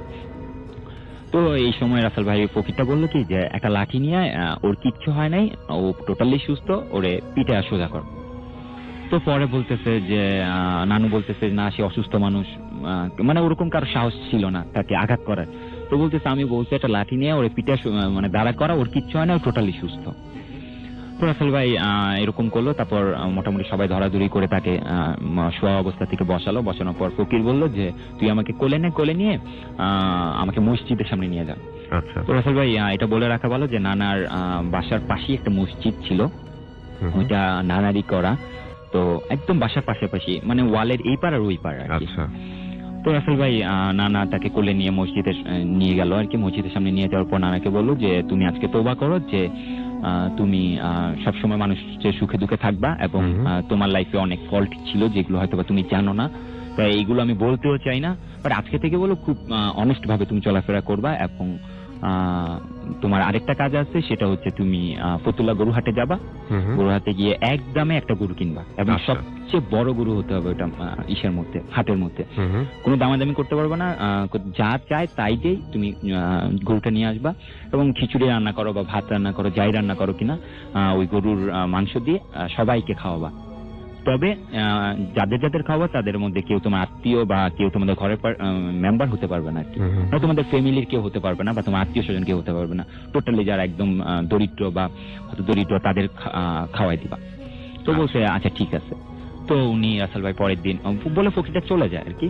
তো রাসেল ভাই চলে যাওয়ার পর মোটামুটি নানা সুস্থ, তখন আর ওই দিকে আর কেউ কারো লক্ষ্য ছিল না যে ফকিরটা কোথায় গেল বা কি করলো, সবাই নানাকে নিয়ে মাতামাতি আর কি। তো এর মধ্যে ফকিরটা চলে যায় যেভাবেই হোক। তো নানা বাসায় এসে পড়ে। তো রাসেল ভাই বলে রাখা ভালো যে আমার নানার বিজনেসটা ছিল এটা যে আপনার নদী পারাপারের হওয়ার সময় যে আর কি রাসেল ভাই একটা ট্যাক্স দিতে হয় আর কি, যেটা গভর্নমেন্টকে। তো ট্যাক্স দিতে হয়, এটা এভাবে হয় রাসেল ভাই যে আপনার 99 বছরের জন্য ডাক নিয়ে আসতে হয়, লিজ নিয়ে আনতে হয় গভর্নমেন্ট থেকে। তো তখন 99 বছরের জন্য লিজ নিয়ে আনতে হয়, তারপর 99 বছর সে খাবে, তারপর 99 বছর পর গভর্নমেন্ট তার এটা সিজ করে নিয়ে যাবে। তো আর আরেকটা ছিল রাসেল ভাই গরুর হাট, ফতুল্লা গরুর হাট যেটা। তো রাসেল ভাই সে একটানা 35 বছর পর্যন্ত গরুর হাট ডাকছে। তো তখন রাসেল ভাই তার এটা ছিল লাস্ট, তার গরুর হাট ডাকা ছিল 31 নম্বর গরুর হাট, এবং রাসেল ভাই সে একা যেত এবং একাই হাট ডেকে একা নিয়ে আসতো। তো এই সময় রাসেল ভাই মোটামুটি তার এই ঘটনাটার পরে 1 মাস পর তো রাসেল ভাই তার হাট ডাকার টাইম আসছে, প্রায় কোরবানির সময়। তো হাট ডাকার টাইম আসছে, তখন সে মানে ঢাকায় যখন আসবে হাট ডাকার জন্য, তো যাদের নিয়ে যায় বা ওদিকে গিয়ে যার মাধ্যমে ডাকে, তো তারা নাকি ফোন করে বলছে নানাকে যে এবার আপনি হাট ডাকতে আসেন না। তো বলতেছে কেন আমি হাট ডাকতে আসবো না? বলতেছে এবার ঢাকার কিছু পার্টি আছে, তারা বলছে যদি আপনি এবার হাট ডাকতে আসেন তাহলে আপনাকে মেরে কেটে রেখে দিবে এদিকে। তো বলতেছে কেন, আমার কি অপরাধ? বলছে আপনি টানা 31 বছর পর্যন্ত একা হাট ডেকে আসতেছেন, এটা তো একটা ব্যাপার আছে। তাছাড়া আপনি ওদিকে আজার ইজারার মালিকও, আপনি নদী পারাপারের সম্পূর্ণ ট্যাক্স আপনি নিচ্ছেন, এই দিক দিয়ে আপনি হাট ডাকতে এবার আইসেন না। আর ব্যাপার হিসাব আপনি তো তেমন আবার নানা কি রাসেল ভাই বলে রাখা ভালো, একটু গ্যাদারিং পছন্দ করতেন, খুব সরল সোজা টাইপের মানুষ ছিল। তো বলতেছে আপনি এবার আইসেন না। তো বলতেছে আচ্ছা ঠিক আছে আমি আসবো না। তো রাসেল ভাই বলে রাখা ভালো, তার ফতুল্লায় রাইস মিল ছিল। তো রাইস মিল ছিল, তো রাসেল ভাই সে রাইস মিলে বসে বসে ভাবতেছে যে প্রত্যেক বছর আমি টানা 31টা বছর আমি একা হাট ডেকে নিয়ে আসি, এই বছর আমি যাবো না। এবং রাসেল ভাই নানা ডিটারমাইন্ড ছিল যে আমি এবার হাট ডাকতে যাবো না, কারণ আমার জীবন আগে বড়, একটা হাট ডাকার নিয়ে আমার জীবন চলে যাবে বাইরে। তারপরে তো পরে রাসেল ভাই সে চিন্তা করতেছে যে তার কি 1 মাস আগের কথা চিন্তা করতেছে যে ফকির বাবা যে গেল আমাকে সুস্থ করে, তারপর তো দেখা হলো না। তো পরে রাসেল ভাই এই সময় সে মানে নিচের দিকে তাকায় ছিল, সে দেখলো একটা মানে শাইনিং একটা লাইট তার নিচের মধ্যে। তো লাইট দেখে সে সামনের দিকে তাকালো, দেখলো যে ফকির বাবাটা যে যার হাত ছিল না, 2টা হাত ছিল না, 2টা পা ছিল না, সে মানে হাত পা সহকারে মানে একটা লাইটিং টাইপের একটা হোয়াইট কালার ড্রেস পরে মানে তার সামনে দাঁড়ায় আছে। তো সে তো রাসেল ভাই রীতিমতো যখন প্রথম দেখেছিল তখন তো হাত কিছু ছিল না, এবং পুরোপুরি সুস্থ সবল এবং উঁচা লম্বা, এবং খুব রাসেল ভাই এটা নানুর মুখে শুনছি যে নানা তার ডিসক্রিপশনটা এইভাবে দিয়েছিল যে সে যেমন একজন খুব আলেমদার একজন মানুষ, যেমন তার চেহারা দিয়ে একটা লাইটিং ভাব, একটা নূর ঝরতেছে এরকম, তার ড্রেসের থেকে একটা সুগন্ধ এরকম কিছু পাচ্ছিল। তো রাসেল ভাই তখন বললো যে নানা চেয়ার ছেলে দাঁড়ায় গেল যে বাবা আসসালামু আলাইকুম বাবা। আপনি আসলেন? বলতেছে আমি আজমির শরীফ ছিলাম, তো স্মরণ শুনে আমি চলে আসলাম। এটা উনার মুখের কথা আর কি। তো পরে নানা বললো যে আমি তো এরকম এরকম একটা বিপদে আছি বাবা। তো বলতেছে যে আমি জানি তুই কি বিপদে আছিস, তুই চিন্তা করতেছিস যে তুই হাত ডাকতে যেতে পারবি কিনা বা আসলে তোর কোনো প্রবলেম হবে কিনা। তো পরে বলতেছে যে হ্যাঁ বাবা, আপনি তো সবই জানেন, তো এখন কি করতে পারি আমি? তো বলতেছে একটা কাজ কর, তুই একদমে একটা গামছা এবং একদমে 2.5 কেজি জিলাপি নিয়ে আয়, কোনো দামাদামি করতে পারবি না। তো বলছে আচ্ছা ঠিক আছে। তো একটা লোক পাঠালো নানা ওই অবস্থায় যে তুমি একদমে গিয়ে জিলাপি নিবা 2.5 কেজি, যা চাবে তাই দিবা, কোনো দামাদামি করবা না, আর একদম একটা গামছা নিয়ে আসো। তো গামছা নিয়ে আসলো। আসার পর ওই সময় রাসেল ভাই মানে তার বাবা তাকে বলতেছে আর কি, আমার নানাকে, যে তোর এবার প্রবলেম হবে না আশা করি, তুই যাইস, তোর পরশুদিন তো হাত ডাকার টাইম, তুই একা যাবি, তোর কোনো প্রবলেম হবে না আশা করি, তুই যদি বিশ্বাস রাখোস তুই যেতে পারিস, এবার তোর উপর বিশ্বাস রেখে, তুই আল্লাহর উপর বিশ্বাস রেখে তুই যেতে পারিস। তো বলছে আচ্ছা ঠিক আছে। তো গামছা নিয়ে আসলো। গামছা নিয়ে আসার পর বাবাকে দিবে। এই সময় বাবা একটা তবজি বের করলো, কাঠের তবজি। হ্যাঁ, তসবি। তো বের করে বললো যে এই কাঠের তবজিটা দিলাম তোমাকে, তুমি সবসময় আল্লাহর নাম নিবা এটা নিয়ে, এবং মানে রীতিমতো প্রত্যেক দিনই তুমি এটা নিয়ে আর কি ইবাদত করবে আর কি। তো পরে বলছে আচ্ছা ঠিক আছে, এবং এটা কোনোদিন ভুলে এমন কোনো দিন যাতে না হয় যে তুমি পড়ো নাই, এরকম যাতে কোনো দিন না হয়। আচ্ছা ঠিক আছে।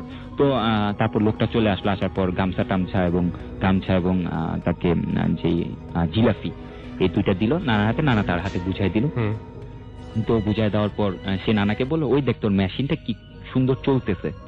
তো নানা যখন রাসেল ভাই মেশিনের দিকে তাকালো, তখন উল্টাভাবে ঘুরে দেখে উনি নাই, টোটালি ওই জায়গা থেকে মুভ। রাসেল ভাই নানা ওই অবস্থায়, এখন তো সুস্থ নানা হামাগুড়ি দিয়ে দেখলো যে না আসলেই কেউ নাই। তো রাসেল ভাই সে দৌড়ায় গেল, মানে তার মিল থেকে দৌড়ায় রাস্তায় গেল। রাস্তায় গিয়ে ডানে তাকায় নাই, বামে তাকায় নাই, কোথাও নাই।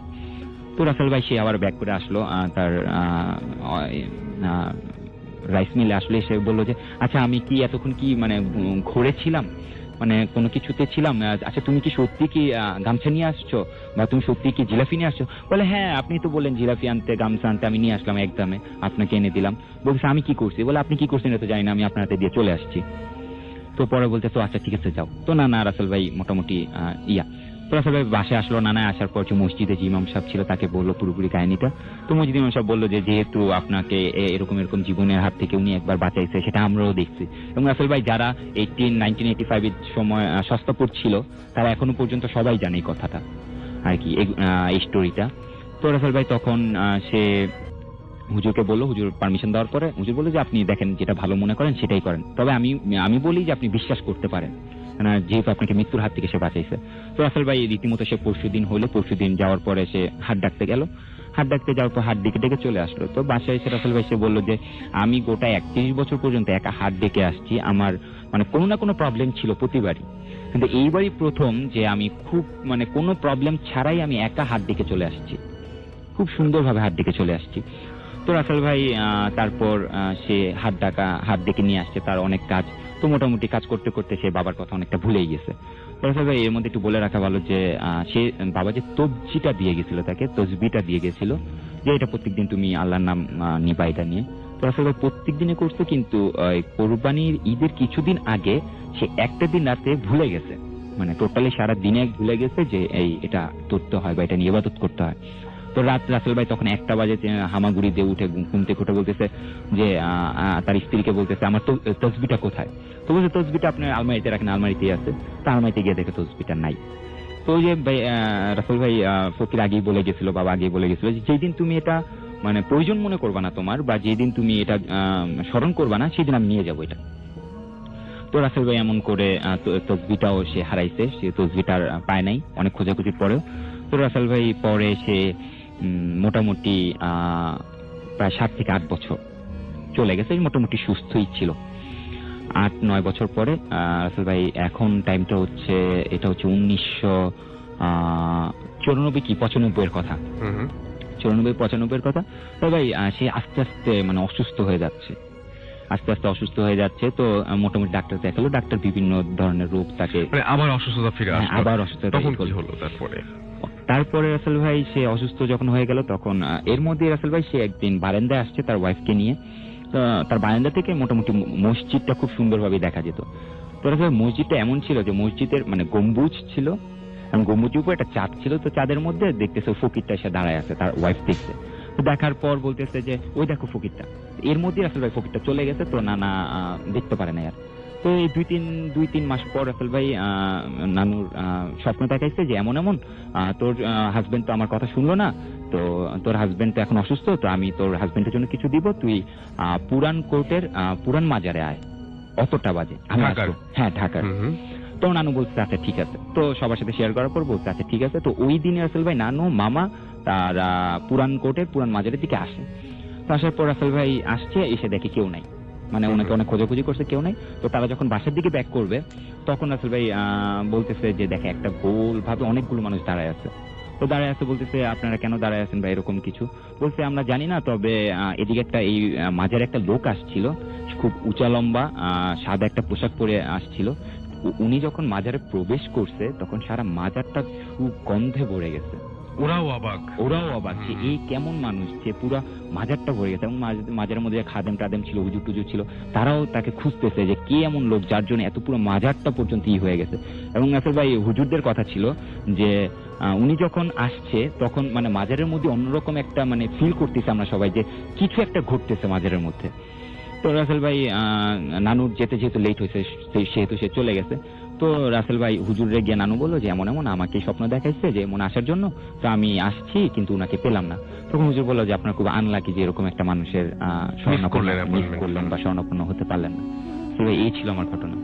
তারপরে আপনার নানুর কি হলো সেটা তো বললেন না। আচ্ছা রাসেল ভাই, তো রাসেল ভাই তারপর মোটামুটি নানা অসুস্থ হয়ে পড়লো। তো আস্তে আস্তে এতই অসুস্থ হয়ে পড়লো যে তার শেষ পর্যন্ত আর বেঁচে থাকে নাই। মাসখানিকের মধ্যে রাসেল ভাই সে এর মাঝখানে আপনার নানি ফিরে আসার পরে আপনি কিছু মিস করছেন, ফিরে আসার পরে স্বপ্ন দেখছিলেন। ও আচ্ছা রাসেল ভাই, হ্যাঁ রাসেল ভাই তো নানু চলে আসছে, চলে আসার পর রাসেল ভাই নানু কিছুদিন পর স্বপ্ন দেখে যে তোর হাজবেন্ড তো আমার কথা শুনলোই না, এবং লাস্ট পর্যন্ত তোকেও টাইম মতো আসতে বললাম, তুইও টাইম মতো আসতে পারলি না, ঠিক আছে? তো হয়তোবা তোর হাজবেন্ড আর বেশি দিন বাঁচবে না, তবে তোর হাজবেন্ডের যদি শেষ কোনো ইচ্ছা থাকে তাহলে এগুলো পূরণ করে নিতে বলিস, খুব বেশি দিন বাঁচবে না। তো রাসেল ভাই এর কিছুদিন পরেই রাসেল ভাই নানা মারা যায় আর কি। এটা 1999 এর কাহিনী। যে আচ্ছা, তাহলে আমি কতগুলো প্রশ্ন করি। প্রথম যখন অসুস্থ হয়েছিলেন, তারপরে এই ফকিরের মাধ্যমে যখন উনি সুস্থ হলেন, তারপরে কত বছর উনি বেঁচেছিলেন সুস্থভাবে? রাসেল ভাই তখন টানা 9 থেকে 10 বছরের মতো তিনি বেঁচেছিলেন। ওকে, থ্যাংক ইউ ভেরি মাচ। আমি খুব অবাক হয়েছি এই ঘটনাটায়। একটা মানুষকে বিভিন্ন সময় বিভিন্ন রকম ভাবে দেখা যাচ্ছে। যখন প্রথম তিনি এসেছিলেন তখন বলছে যে কবজির ওপর থেকে কাটা একটা মানুষ, এবং তার হাত ছিল না। খুব আকস্মিক ভাবে, খুব অস্বাভাবিক একটা রকম ভাবেই তার সাথে দেখা হয়ে যায় এই পরিবারের সদস্যদের, এবং তিনি একটা মরণাপন্ন মানুষকে সুস্থ করে তোলেন, যিনি তার পরবর্তী 9-10 বছর বেঁচেছিলেন।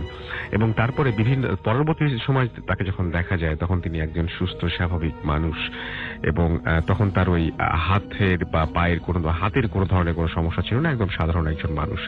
এবং তারপরেও তার সঙ্গে তৃতীয়বারের মতো দেখা হয়, যখন কথা থাকে তার সাথে দেখা হয় না, কিন্তু তিনি যে আসলে বিশেষ কিছু সেটা টের পেয়ে যান সেই মাজারে আসা অন্যান্য সব লোকজন। তো ঘটনাটা যত না আমি বলবো না যে ভয়ের, ঘটনাটা খুব অদ্ভুত। এবং হাই রাসেল ভাই, আসসালামু আলাইকুম। আমি আফরিন বলছি মিরপুর থেকে। আমি আপনার প্রোগ্রামের খুব বড় একজন ফ্যান বলতে পারেন। আমি আপনার প্রোগ্রাম সবসময় শুনি, ভূত FM আমার খুব ভালো লাগে। তো আজ আমি আমার লাইফের ছোট্ট একটা ঘটনা আপনাদের সাথে শেয়ার করতে চাচ্ছি। আমার এই ঘটনাটা 2012 জানুয়ারির লাস্ট উইকের দিকের কথা। তো তখন আমি 7 মান্থ প্রেগনেন্ট ছিলাম। তো সিক থাকার কারণে আমি প্রায় তাড়াতাড়ি শুয়ে পড়তাম, বাট আমার হাজব্যান্ড অনেক রাত দিকে কাজ করতো ল্যাপটপে। তো এই ক্ষেত্রে বলে রাখি যে আমাদের বাসার বেডরুম থেকে ডাইনিং টেবিলটা মানে ডাইনিং স্পেসটা 10 থেকে 12 হাত দূরে হবে। বিশেষ করে বিছানা থেকে ডাইনিং টেবিলটা ঠিক এতটুকু দূরত্ব হবে। তো বিছানায় শুলে ডাইনিং টেবিলের কিছুটা অংশ দেখা যেত। তো আমার হাজবেন্ড ডাইনিং টেবিলে বসে কাজ করতো, আমি বিছানায় শুয়ে ওকে দেখতে পেতাম। তো ও আমার দিকে পিঠ দিয়ে বসে কাজ করতো। তো আমি প্রায় রাতে শুয়ে ওকে দেখতাম। কখনো রেডিওতে গান শুনতাম, কখনো গান শুনতে এইভাবে ঘুমিয়ে পড়তাম। তো ওই রাতে আমি এভাবে দেখছি ও বসে বসে কাজ করছে, আমি রেডিওতে গান শুনছি, কখন ঘুমিয়েছি আমি ঠিক মনে নেই, 12টা কি 12:30 হবে। তো ঘুমিয়ে পড়ার পর হঠাৎ আমি স্বপ্ন দেখলাম যে আমার বেডরুমটা হালকা অন্ধকার, মানে হাত ছাড়লো, আমার হাজবেন্ড আসলো, এসে বিছানায় উঠে সে আমার পাশে শুয়ে পড়লো এবং তার একটা হাত আমার শরীরের উপর রাখলো। এখন সেটা হাত নাকি ঠিক আমি বলতে পারবো না, বাট জিনিসটা এত ভারী ছিল যে আমি ব্যথা পাচ্ছিলাম। তো আমি ওকে বললাম যে তোমার হাতটা সরাও। এই কথাটা বলা মাত্রই আমার হাজবেন্ড, মানে আমি তখন মনে হলো যে না আসলে ও না, একটা বানর কিংবা বানর আকৃতির কিছু একটা, ঠিক বানর যেমন লাফিয়ে উঠলে যেমন একটা হয়, ওই জিনিসটা ঠিক অমনি ভাবে লাফ দিয়ে উঠে আমার বুকের উপর বসলো।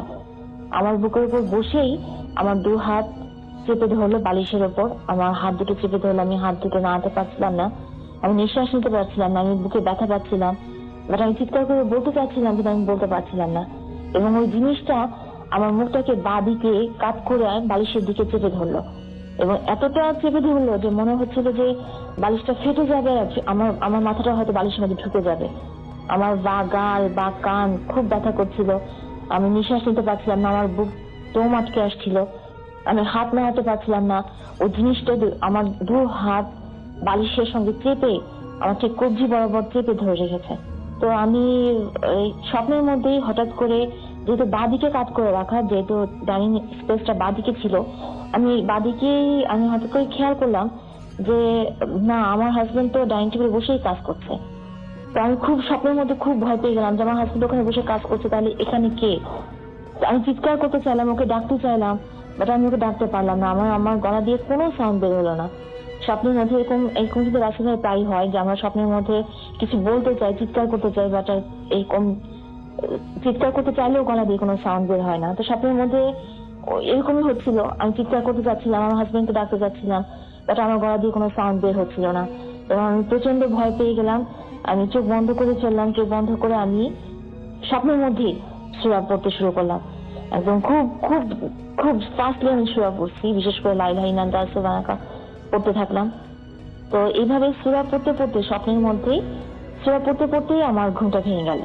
তো ঘুমটা ভেঙে যাওয়ার পর দেখলাম যে হ্যাঁ, আমি ঠিক স্বপ্নে যেভাবে বালিশের উপর, বালিশের দিকে আর কি 2 হাত উঁচু করে শুয়েছিলাম, ওভাবেই শুয়ে আছি, বাঁদিকেই আমার মুখটা ফেরানো, এবং আমি তাকিয়ে দেখলাম যে আমার হাজবেন্ড চেয়ারে বসে কাজ করছে, তার পিঠটা আমি দেখতে পেলাম।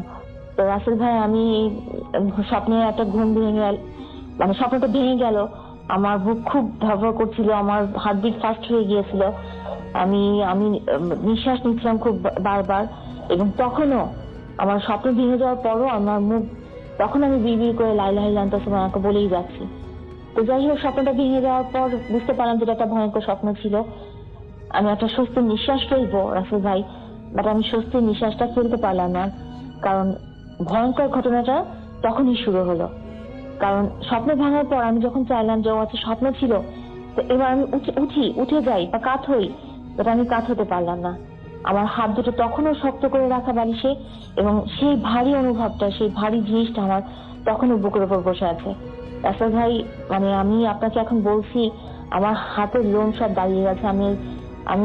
আমি সেদিনের সেই ঘটনাটা মনে পড়লে আমি আজও শিউরে উঠি ভয়ে।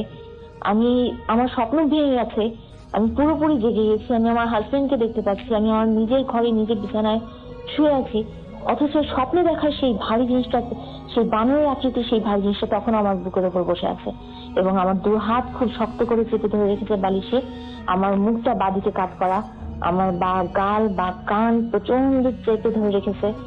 আমি আমার হাজবেন্ডকে চিৎকার করে ডাকতে যাচ্ছি, কিন্তু সেই স্বপ্নের মতোই আমার গলা আটকে যাচ্ছে। আমি তাকে চিৎকার করছি, আমি অনেক চিৎকার করছি, বাট আমার গলা থেকে একটা সাউন্ডও বের হচ্ছে না। এবং সবচেয়ে রাসেল ভাই, যেটা সবচেয়ে ভয়ঙ্কর জিনিস, আমি আমার ঠিক কানের কাছে, একদম একজন মুখ নিয়ে কানের কাছে কথা বলে যেরকম অনুভূতিটা হবে, আমি ঠিক সেই রকম অনুভূতিটা পাচ্ছিলাম যে আমার মুখের কাছে, আমার কানের কাছে সেই মুখটা এসেছে এবং একটা গোড়ানির সাউন্ড করছে।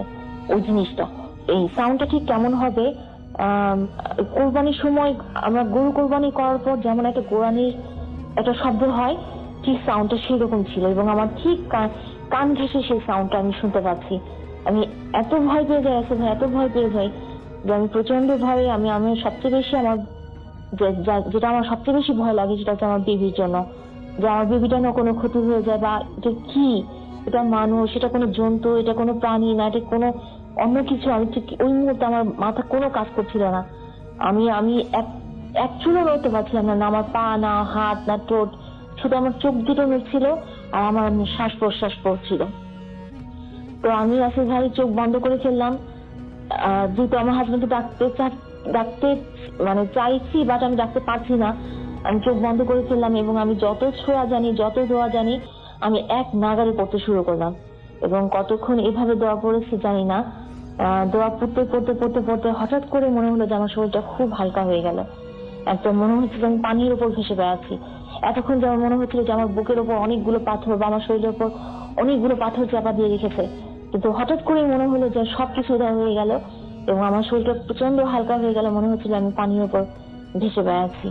তো তখন আমি অনুভব করলাম যে না, আমি হাতটা নাড়াতে পারছি, আমি পাটা নাড়াতে পারছি। তো আমি ফিল করলাম যে ওই জিনিসটা এখন তখন আর আমার বুকের উপর নেই। তো আসিফ ভাই আমি বিকট একটা চিৎকার দিলাম। আমি আজও জানি না কি করে আমি চিৎকার দিয়ে বিছানা থেকে নেমে এই 10-12 হাত দূরে আমার হাজবেন্ডের কাছে যে আমি পৌঁছেছি, আমি আজও জানি না আমি কেমন করে পেরেছি, আমি বলতে পারবো না। তো যখন আমার সেন্স আসে তখন আমি ফ্লোরে শোয়া, আমার হাজবেন্ড আমার মুখের মধ্যে পানি ছিটে দিয়েছে, আমার চুল ভেজা, মুখ ভেজা, আমার শাশুড়ি আমাকে সব ফু দিয়ে যাচ্ছে। তো সবাই আমাকে জিজ্ঞেস করছে যে তোমার কি হয়েছিল। এটা আমি কাউকে কিছু বলতে পারছিলাম না, কারণ আমার এত ক্লান্ত লাগছিল, মনে হচ্ছিল আমি অনেক যুদ্ধ করে এসেছি, আমার শরীরটা খুব ক্লান্ত, অবশ লাগছিল। তো তারা আমাকে আমার হাত দেখালো, আমার কবজি, আমার 2 হাতের কবজির মধ্যে কালো দাগ হয়ে গিয়েছিল। অনেকক্ষণ দড়ি কিংবা রাবার দিয়ে বেঁধে রাখলে যেমনটা দাগ পড়ে যাবে, ঠিক তেমনটা দাগ পড়ে গিয়েছিল আমার 2 হাতের কবজিতে। আমার গালে, আমার গাল, আমার কান লাল হয়ে গিয়েছিল, মনে হচ্ছিল যে খুব খুব জোরে কেউ আঘাত করেছে। তো সবাই আমার গাল দেখে, আমার হাত দেখে জিজ্ঞেস করছিল যে কি হয়েছে তোমার। ওটা আমি ওই মুহূর্তে কিছু বলতে পারছিলাম না। আমি আবার সেন্স হারিয়ে ফেললাম না ঘুমিয়ে পড়েছিলাম আমি তাও জানি না। তো সকালের দিকে যখন একটু ভালো লাগলো, আমি আমার শাশুড়িকে সব ঘটনা খুলে বললাম, আমার মাকে বললাম। তো সেখান থেকে আমাকে নিয়ে তারা একজন হুজুরের কাছে গেল। তো হুজুরকে আমি সব বললাম। হুজুর শুনে বললেন যে আসলে এই সময় স্বাভাবিকভাবে মেয়েরা যখন প্রেগনেন্ট থাকে তখন এমনিতেই খারাপ কিছু জিনিসের নজর থাকে। তো হয়তো আমি ভর দুপুরে কোথাও গিয়েছিলাম কিংবা সুন্দর করে খোলা চুলে বারান্দায় দাঁড়িয়েছিলাম, হয়তো কোনো একটা ভুল আমি করেছি যার কারণে সেই খারাপ জিনিসটার দৃষ্টি আমার উপর পড়েছিল এবং সে আমার এবং আমার বেবির ক্ষতি করতে চেয়েছিল। তো হুজুর বলেছে যে আল্লাহর রহমতে হয়তো সে তোমার কোনো ক্ষতি করতে পারেনি, তুমি এখন সেফ আছো। তো এরপর আসিফ ভাই আমি প্রায় রাতেই ঘুমাতে পারতাম না, আমার প্রেশার খুব হাই হয়ে গিয়েছিল, আমার মনে হতো যে আমি ঘুমালেই বুঝি সেই জিনিসটা এসে আমার বুকের উপর বসবে। তো আল্লাহর রহমতে এরপরে আমি ওই জিনিসটা আর দেখিনি বা ওই ধরনের স্বপ্ন আমি আর দেখিনি। তার কদিন পরে আমার বেবি হয়, একটা বয় বেবি হয়। আমার বেবিটা আল্লাহর রহমতে অনেক সুস্থ হয়। তো আসিফ ভাই এটাই ছিল এখন আমার ঘটনা। অলরাইট, আমরা চলে যাব এখন আরো একটা ঘটনায় এবং আমাদের সঙ্গে এখন যিনি ঘটনা বলবেন তার আপনার নামটা প্লিজ একটু বলবেন। আসসালামু আলাইকুম listeners, আমার নাম শাদমান শিব্বির রাশা, আই এম ফ্রম উত্তরা। ওকে, আপনার ঘটনা শুনি আমরা। জি রাসেল ভাই, একটা মিনিট, আমি ঘটনা শুরু করার আগে আমার ফ্রেন্ডসদেরকে একটু বলতে যাচ্ছি যা এত রাত জেগে ভূত ফিল্ম শুনছে, দ্য লিথল অ্যাভেঞ্জার্স টিম, তো ওদেরকে শুভেচ্ছা জানাচ্ছি। তো আমি আমার ঘটনায় সরাসরি চলে যাচ্ছি। জি, আমার ঘটনাটি অ্যাকচুয়ালি উত্তরার সেক্টর 4 এর, রোড নাম্বারটা আমি বলছি না। জি। তো ঘটনাটি অ্যাকচুয়ালি আমাদের অপোজিট ফ্ল্যাটের ঘটনা। তো আমরা আমাদের ফ্ল্যাটে আজ থেকে লাইক 10-11 বছর ধরে আছি। তো 10-11 বছরের মধ্যে আমরা দেখেছি যে আমাদের ফ্ল্যাটে লাইক নর্মালি ভাড়াটিয়া চেঞ্জ হচ্ছে, মানে অপোজিট যে ফ্ল্যাটটা ওখানে ভাড়াটিয়ারা চেঞ্জ হচ্ছে। তো লাইক সবসময় মতো আমরা ভাবলাম যে কোনো রিজনে হবে যে ভাড়াটিয়ারা চেঞ্জ হচ্ছে, কোনো একটা কারণে হয়তো চেঞ্জ হয়, কোনো একটা কারণে চেঞ্জ হয়ে যায়। বাট রিসেন্টলি গত কয়েক মাস ধরে যে ভাড়াটিয়া আমাদের অপোজিট ফ্ল্যাটে থাকছে ওদের সাথে আমাদের একটি সম্পর্ক গড়ে ওঠে।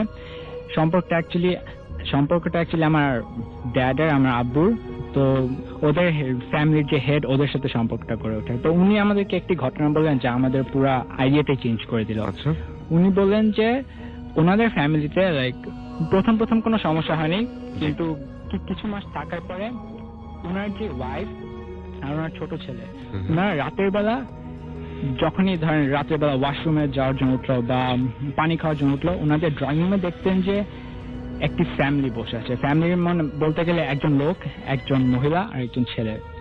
তো প্রথমে এটা ওনার ওয়াইফ দেখলেন। ওয়াইফ দেখার পরে ভাবলেন যে আচ্ছা রাতে ঘুমের ঘোরে হয়তো বা দেখেছেন, তো উনি এতটা পাত্তা দেননি। ঠিক কিছুদিন পরে উনার ছেলে, ছোট ছেলে জিনিসটা দেখার পর ওনার আম্মুকে বললো যে আম্মু হ্যাঁ আমি এরকম একটা কিছু দেখছি। তখন ওনার ওয়াইফ বললো আচ্ছা সামথিং ইজ রং। তো এটা ফ্যামিলির সবার সাথে শেয়ার করো। কিন্তু যেহেতু ফ্যামিলির মাঝে ইন্টারেস্টিং বিষয় হচ্ছে জিনিসটা শুধু ওনার ওয়াইফ দেখতেন আর ওনার ছোট ছেলেই দেখতেন, তো আর কেউ দেখতেন না। তো ওরা তো জিনিসটা নিয়ে পাত্তা দেয় নাই। তো এই রোজার সময় একটা অ্যাকচুয়ালি দুটো কাহিনী হয়েছে।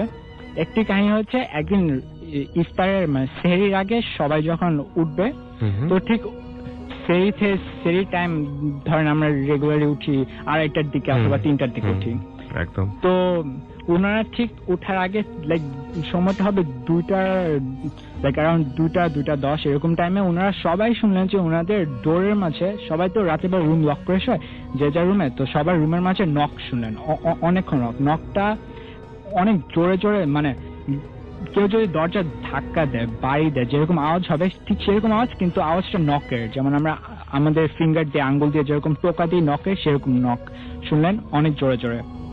তো এটা শোনার পরে সবাই লাইক প্রথম সবাই কি মানে ইতস্তত হচ্ছিলেন, ভাবছিলেন যে হয়তোবা ডাকাত চোর, কিন্তু একটা ওয়ান্স সবাই যখন দরজা খুললেন দেখলেন যে কিছু নেই, নকটাও থেমে গেল। এটা ছিল একটি ঘটনা। এর ঠিক আমি ঠিক 1 সপ্তাহ বলবো না, 4 থেকে 5 দিনের মাথায় উনার ওয়াইফ একদিন রাতের বেলা ঘুমে থেকে উঠলেন, হয়তো বা কোনো কারণে উনার রুমের দরজা খুলেন। দরজা খুলে উনি যেটা দেখলেন যে উনার রুমের সোজাসুজি ডাইনিং স্পেসটা দেখা যায়। উনার রুমের দরজাটা খুলে ডাইনিং স্পেসটা দেখা যায়। তো ডাইনিং স্পেসের ওখানে উনি দেখলেন যে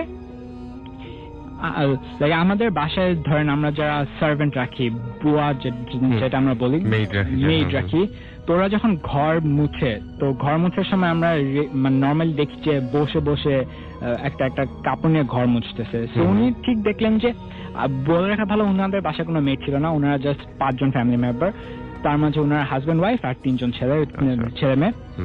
তো উনি দেখলেন যে একজন মহিলা ঠিক জাস্ট ঘর মোছার মতন বসে উল্টা দিক ফিরে, উনি ওভাবে বসে আছেন, হাত দিয়ে কিছু একটা ওয়েভ করছেন, নাড়াচ্ছেন, নাড়াতে লাইক মাটি থেকে জাস্ট 1-2 ইঞ্চি উপরে বাতাসের মধ্যে ফ্লোট করে উনার দিকে চলে আসছেন, মানে ভেসে ভেসে জাস্ট উনি দরজা খুলে দেখেছিলেন ডাইনিং স্পেসের ওখানে, কিন্তু দেখলেন যে ভেসে ভেসে উনার দিকে আসছেন। এন্ড তখন উনি নোটিস করলেন যে ওই মহিলাটার যিনি যে বলা যায় কি, যে আসছেন ভেসে ভেসে, ওর পায়ের পাতা দুটো, ফিট দুটো লাইক উল্টো, ঠিক উল্টো। এটা দেখার পর উনি অনেক হরিফাইড হন, অনেক ভয় পান। ভয় পেয়ে সাথে সাথে দরজা লক করে উনি তো চিল্লাচিল্লি শুরু করলেন। ওনার হাজবেন্ড উঠলো, তারপর বাচ্চা সবাই উঠলো, তখন আর কিছু আর কোনো সমস্যা নেই। তো এইটাই ঘটনা। তো কয়েকদিন পরে যখন আব্বুকে উনি মানে ওনার হাজবেন্ড জিনিসটা শেয়ার করলেন, তো আব্বু আমাকে বললো, আমি শুনলাম। তো ঘটনা এরপর আর কিছু জানা যায় না, বাট রিসেন্টলি আমি গত পরশুদিন যেটা দেখেছি, ওনাদের বাসায় 4-5 জন হুজুর নিয়ে আসা হয়েছে, হয়তো বা কোনো কারণে হুজুর নিয়ে আসা হয়েছে। তো এটাই ঘটনা ছিল। এবং এই কারণে হয়তো কেউ থাকে না এবং কোনো না কোনো একটা সমস্যা হয়তো ওই বাসাটায় আছে বলে আপনারা মনে করছেন। হ্যাঁ, এখানে একটা কিছু বলে রাখা উচিত। তো ওনাদের বাসায় যিনি গার্ড, মানে তিনি অনেকদিন ধরে ওনাদের বাসায় চাকরি করছেন। তো ওনার কাছ থেকে শোনা গেল যে উনি এত ডিটেল বললেন না, বাট বললেন যে প্রথম সমস্যা করে না, কিছু মাস থাকার পরে ভাড়াটিয়া পরে সমস্যাটা শুরু হয়। আচ্ছা, এবং এই কারণে হয়তো বারবার মানে ভাড়াটিয়া বদলে যায় ওই বাসায়। এখন তো আমরা এটা শোনার পর এটাই অ্যাজিউম করছেন। এবং এই জিনিসটা হচ্ছে যে আপনারা শুধুমাত্র এই বুয়ার ঘটনাটা পরে জানতে পেরেছেন। হ্যাঁ, বুয়ার ঘটনাটা জানতে পেরেছি। এই ঘটনাটা ঠিক রমজানের, এই রমজান না, এই লাস্ট রমজানের। Okay, thank you very much. Dear listener, আজকের এপিসোডটি আপনাদের মাঝে কেমন লাগলো তা অবশ্যই কমেন্ট সেকশনে জানিয়ে দেবেন। আপনাদের মাঝে কার ঘটনা সব থেকে ভালো লাগে অবশ্যই কমেন্ট সেকশনে জানিয়ে দেবেন। আমি পরবর্তী এপিসোডে ঠিক সেই ধরনের ঘটনা দেওয়ার চেষ্টা করব। আপনারা যাতে খুব সহজে এই ধরনের ঘটনাগুলো শুনতে পারেন, এই কারণে বিভিন্ন জায়গা থেকে এই ঘটনাগুলো খুঁজে বের করে প্রতিনিয়ত রাত 10টা বাজে পাবলিশ করা হয়। তো প্রিয় লিসেনার, আজকের জন্য এখানে বিদায় নেব। সকলে ভালো থাকবেন, সুস্থ থাকবেন। আল্লাহ হাফেজ।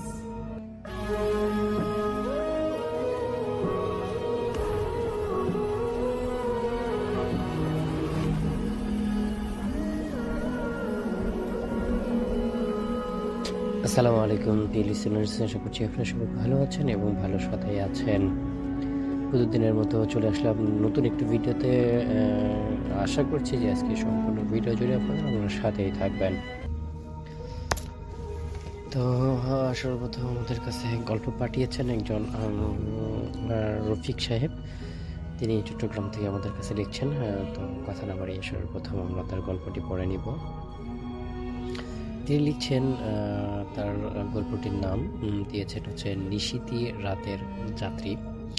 এলাকাটা বেশ পুরনো এবং গ্রামের দিকে, রাস্তার দুপাশে গভীর জঙ্গল। দিনের বেলাতেও লোকজন সাবধানে চলাচল করে, আর রাতের বেলা রাতে কেউ ভুলেও এই রাস্তা ব্যবহার করে না, কারণ সবাই জানে যে এই রাস্তার মধ্যে সবসময় ভয়ঙ্কর কিছু হয়ে থাকে, ভয়ঙ্কর রকমের কাহিনী ঘটে থাকে এই রাস্তায়। তাই কোনোভাবেই সেই রাস্তা দিয়ে কেউ যাতায়াত করে না, বিশেষ করে রাতের বেলায়। আমাদের গল্পের প্রধান চরিত্র রফিক। সে পেশায় একজন ট্রাক ড্রাইভার। পণ্য ডেলিভারি দিতে গিয়ে রফিককে প্রায় গভীর রাতে দূরপাল্লার রাস্তায় পাড়ি দিতে হয়। সেদিন ছিল পূর্ণিমার রাত, তবে আকাশ ঘন মেঘে ঢাকা। চারদিকে ছিল অন্ধকার এবং থমথমে একটা পরিবেশ। রাত তখন প্রায় 2টো। রফিক একটা দীর্ঘ বাঁকানো রাস্তা ধরে যাচ্ছিল, যেটাকে স্থানীয়রা বলে ভূতের মোড়। তার ট্রাকে মাল বোঝাই ছিল, তাই সে খুব ধীরে ধীরে চালাচ্ছিল।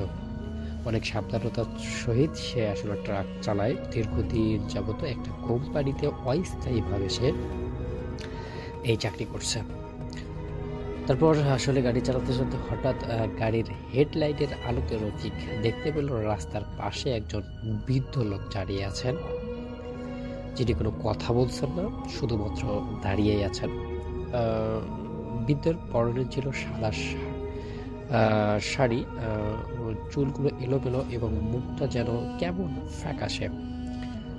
এই নির্জন নিশি রাতে একজন বৃদ্ধকে দেখে রফিক কিছুটা অবাক হলো এবং মানবতার খাতিরে সে আসলে ট্রাকটা থামালো এবং ট্রাকটা থামিয়ে বরাবরের মতোই সে ডাকলো, মা, আপনি এই মাঝরাতে এখানে কি করছেন? কোথায় যাবেন? আমাকে বলুন। আমি যদি পারি তাহলে আপনাকে আপনার নির্দিষ্ট স্থানে পৌঁছে দেব। বৃদ্ধ ফিস ফিস করে কিছু একটা বললেন।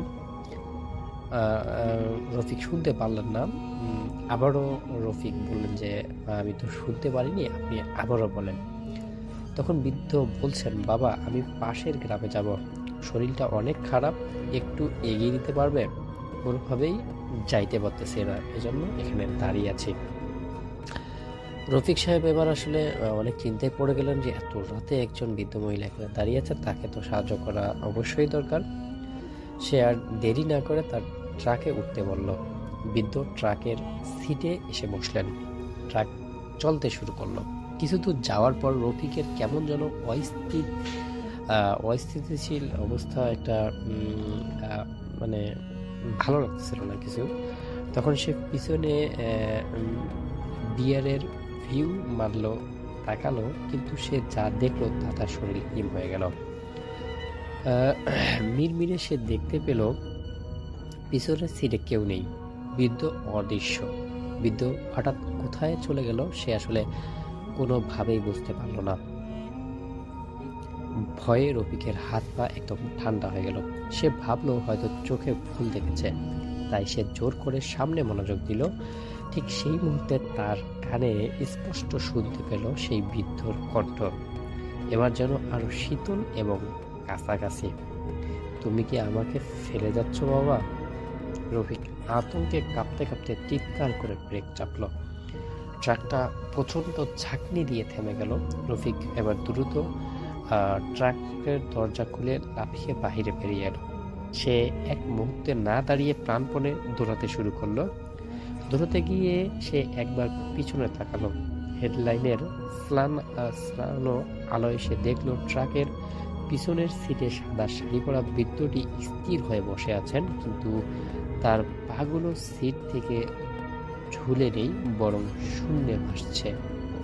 রফিক এরপর আর পিছনে তাকায়নি। সে প্রাণপণে দৌড় শুরু করলো। এমন জোরে দৌড় সে আসলে কখনো দৌড়ানি। তারপর দৌড়াতে দৌড়াতে সে একটি বাড়ির মধ্যে গিয়ে পৌঁছে গেল একটা সময়। তারপর আসলে বাড়ির লোকজনকে সে ডেকে তোলার পরেই সে আসলে অজ্ঞান হয়ে গেল। তারপর আসলে সেই বাড়ির লোকজন তাকে কোনোভাবে ঠান্ডা পানি দিয়ে আসলে মুখের মধ্যে ঝাঁটা দেওয়ার পরেও সে আসলে জ্ঞান ফিরে পেল না। তারপর তারা একজন কবিরাজকে ডেকে নিয়ে আসার পর আসলে তাকে যখন অনেক ঝাড়ফুঁক করে সুস্থ করা হলো, তখন আসলে শফিক গত রাতে যেটা কাহিনী হচ্ছে সেই কাহিনীটি বলতে শুরু করলো। তারপর তারা একটুও সময় নষ্ট না করে সর্বপ্রথম সেখানে চলে গেল যেখানে তিনি ট্রাকটি রেখেছিলেন, এবং তারা আসলে দেখতে পেল যে ট্রাকটি সেই অবস্থাতেই আছে। কোনোখানেই কোনো সমস্যা হয়নি, কোনোভাবেই কোনো রকম কাজ হয়নি। কিন্তু মানে ট্রাকের ভিতরের যে মালামালগুলো ছিল তার মধ্যে কিছু মালামাল শর্ট বোঝাচ্ছিল। তো এইসব কিছু দেখে আসলে শফিক বেশ কিছুটা অবাক হলো এবং সবাইকে বললো যে আসলে এটা আমার সঙ্গে কি হচ্ছে, কিছু বুঝতে পারলাম না। তারপর এলাকার একজন মুরব্বী এসে তাকে সম্পূর্ণ বিষয়টি বুঝিয়ে বলল যে আসলে এখানে জিন ভূত থাকে, আবার এই জিন ভূতের ফাঁকে অনেক অসাধু লোক আসলে মানুষকে লুট করে তাদের আসলে মানে ভয় দেখিয়ে তাদের কাছ থেকে সম্পদ হাতিয়ে নেয়। তো দর্শক, আসলে এইরকম একটা কাহিনী, এটা বলা যায় যে একটা গল্প, বাট অনেক সময় এই জিনিসগুলো সত্য হয়, আবার অনেক সময় এগুলা চোর বাটপাড়ির কাজেও ব্যবহৃত হয়। তো আজকের এই গল্পটি আসলে আপনাদের সতর্কতামূলক একটি গল্প ছিল। আশা করছি যে আপনাদের গল্পটি ভালো লেগেছে। যদি আমাদের আজকের গল্পটি ভালো লেগে থাকে তাহলে অবশ্যই গল্পটিতে একটি লাইক করবেন এবং শেয়ার করে আপনাদের বন্ধুদের মাঝে পৌঁছে দেবেন। ভালো থাকবেন, সুস্থ থাকবেন, আল্লাহ হাফেজ।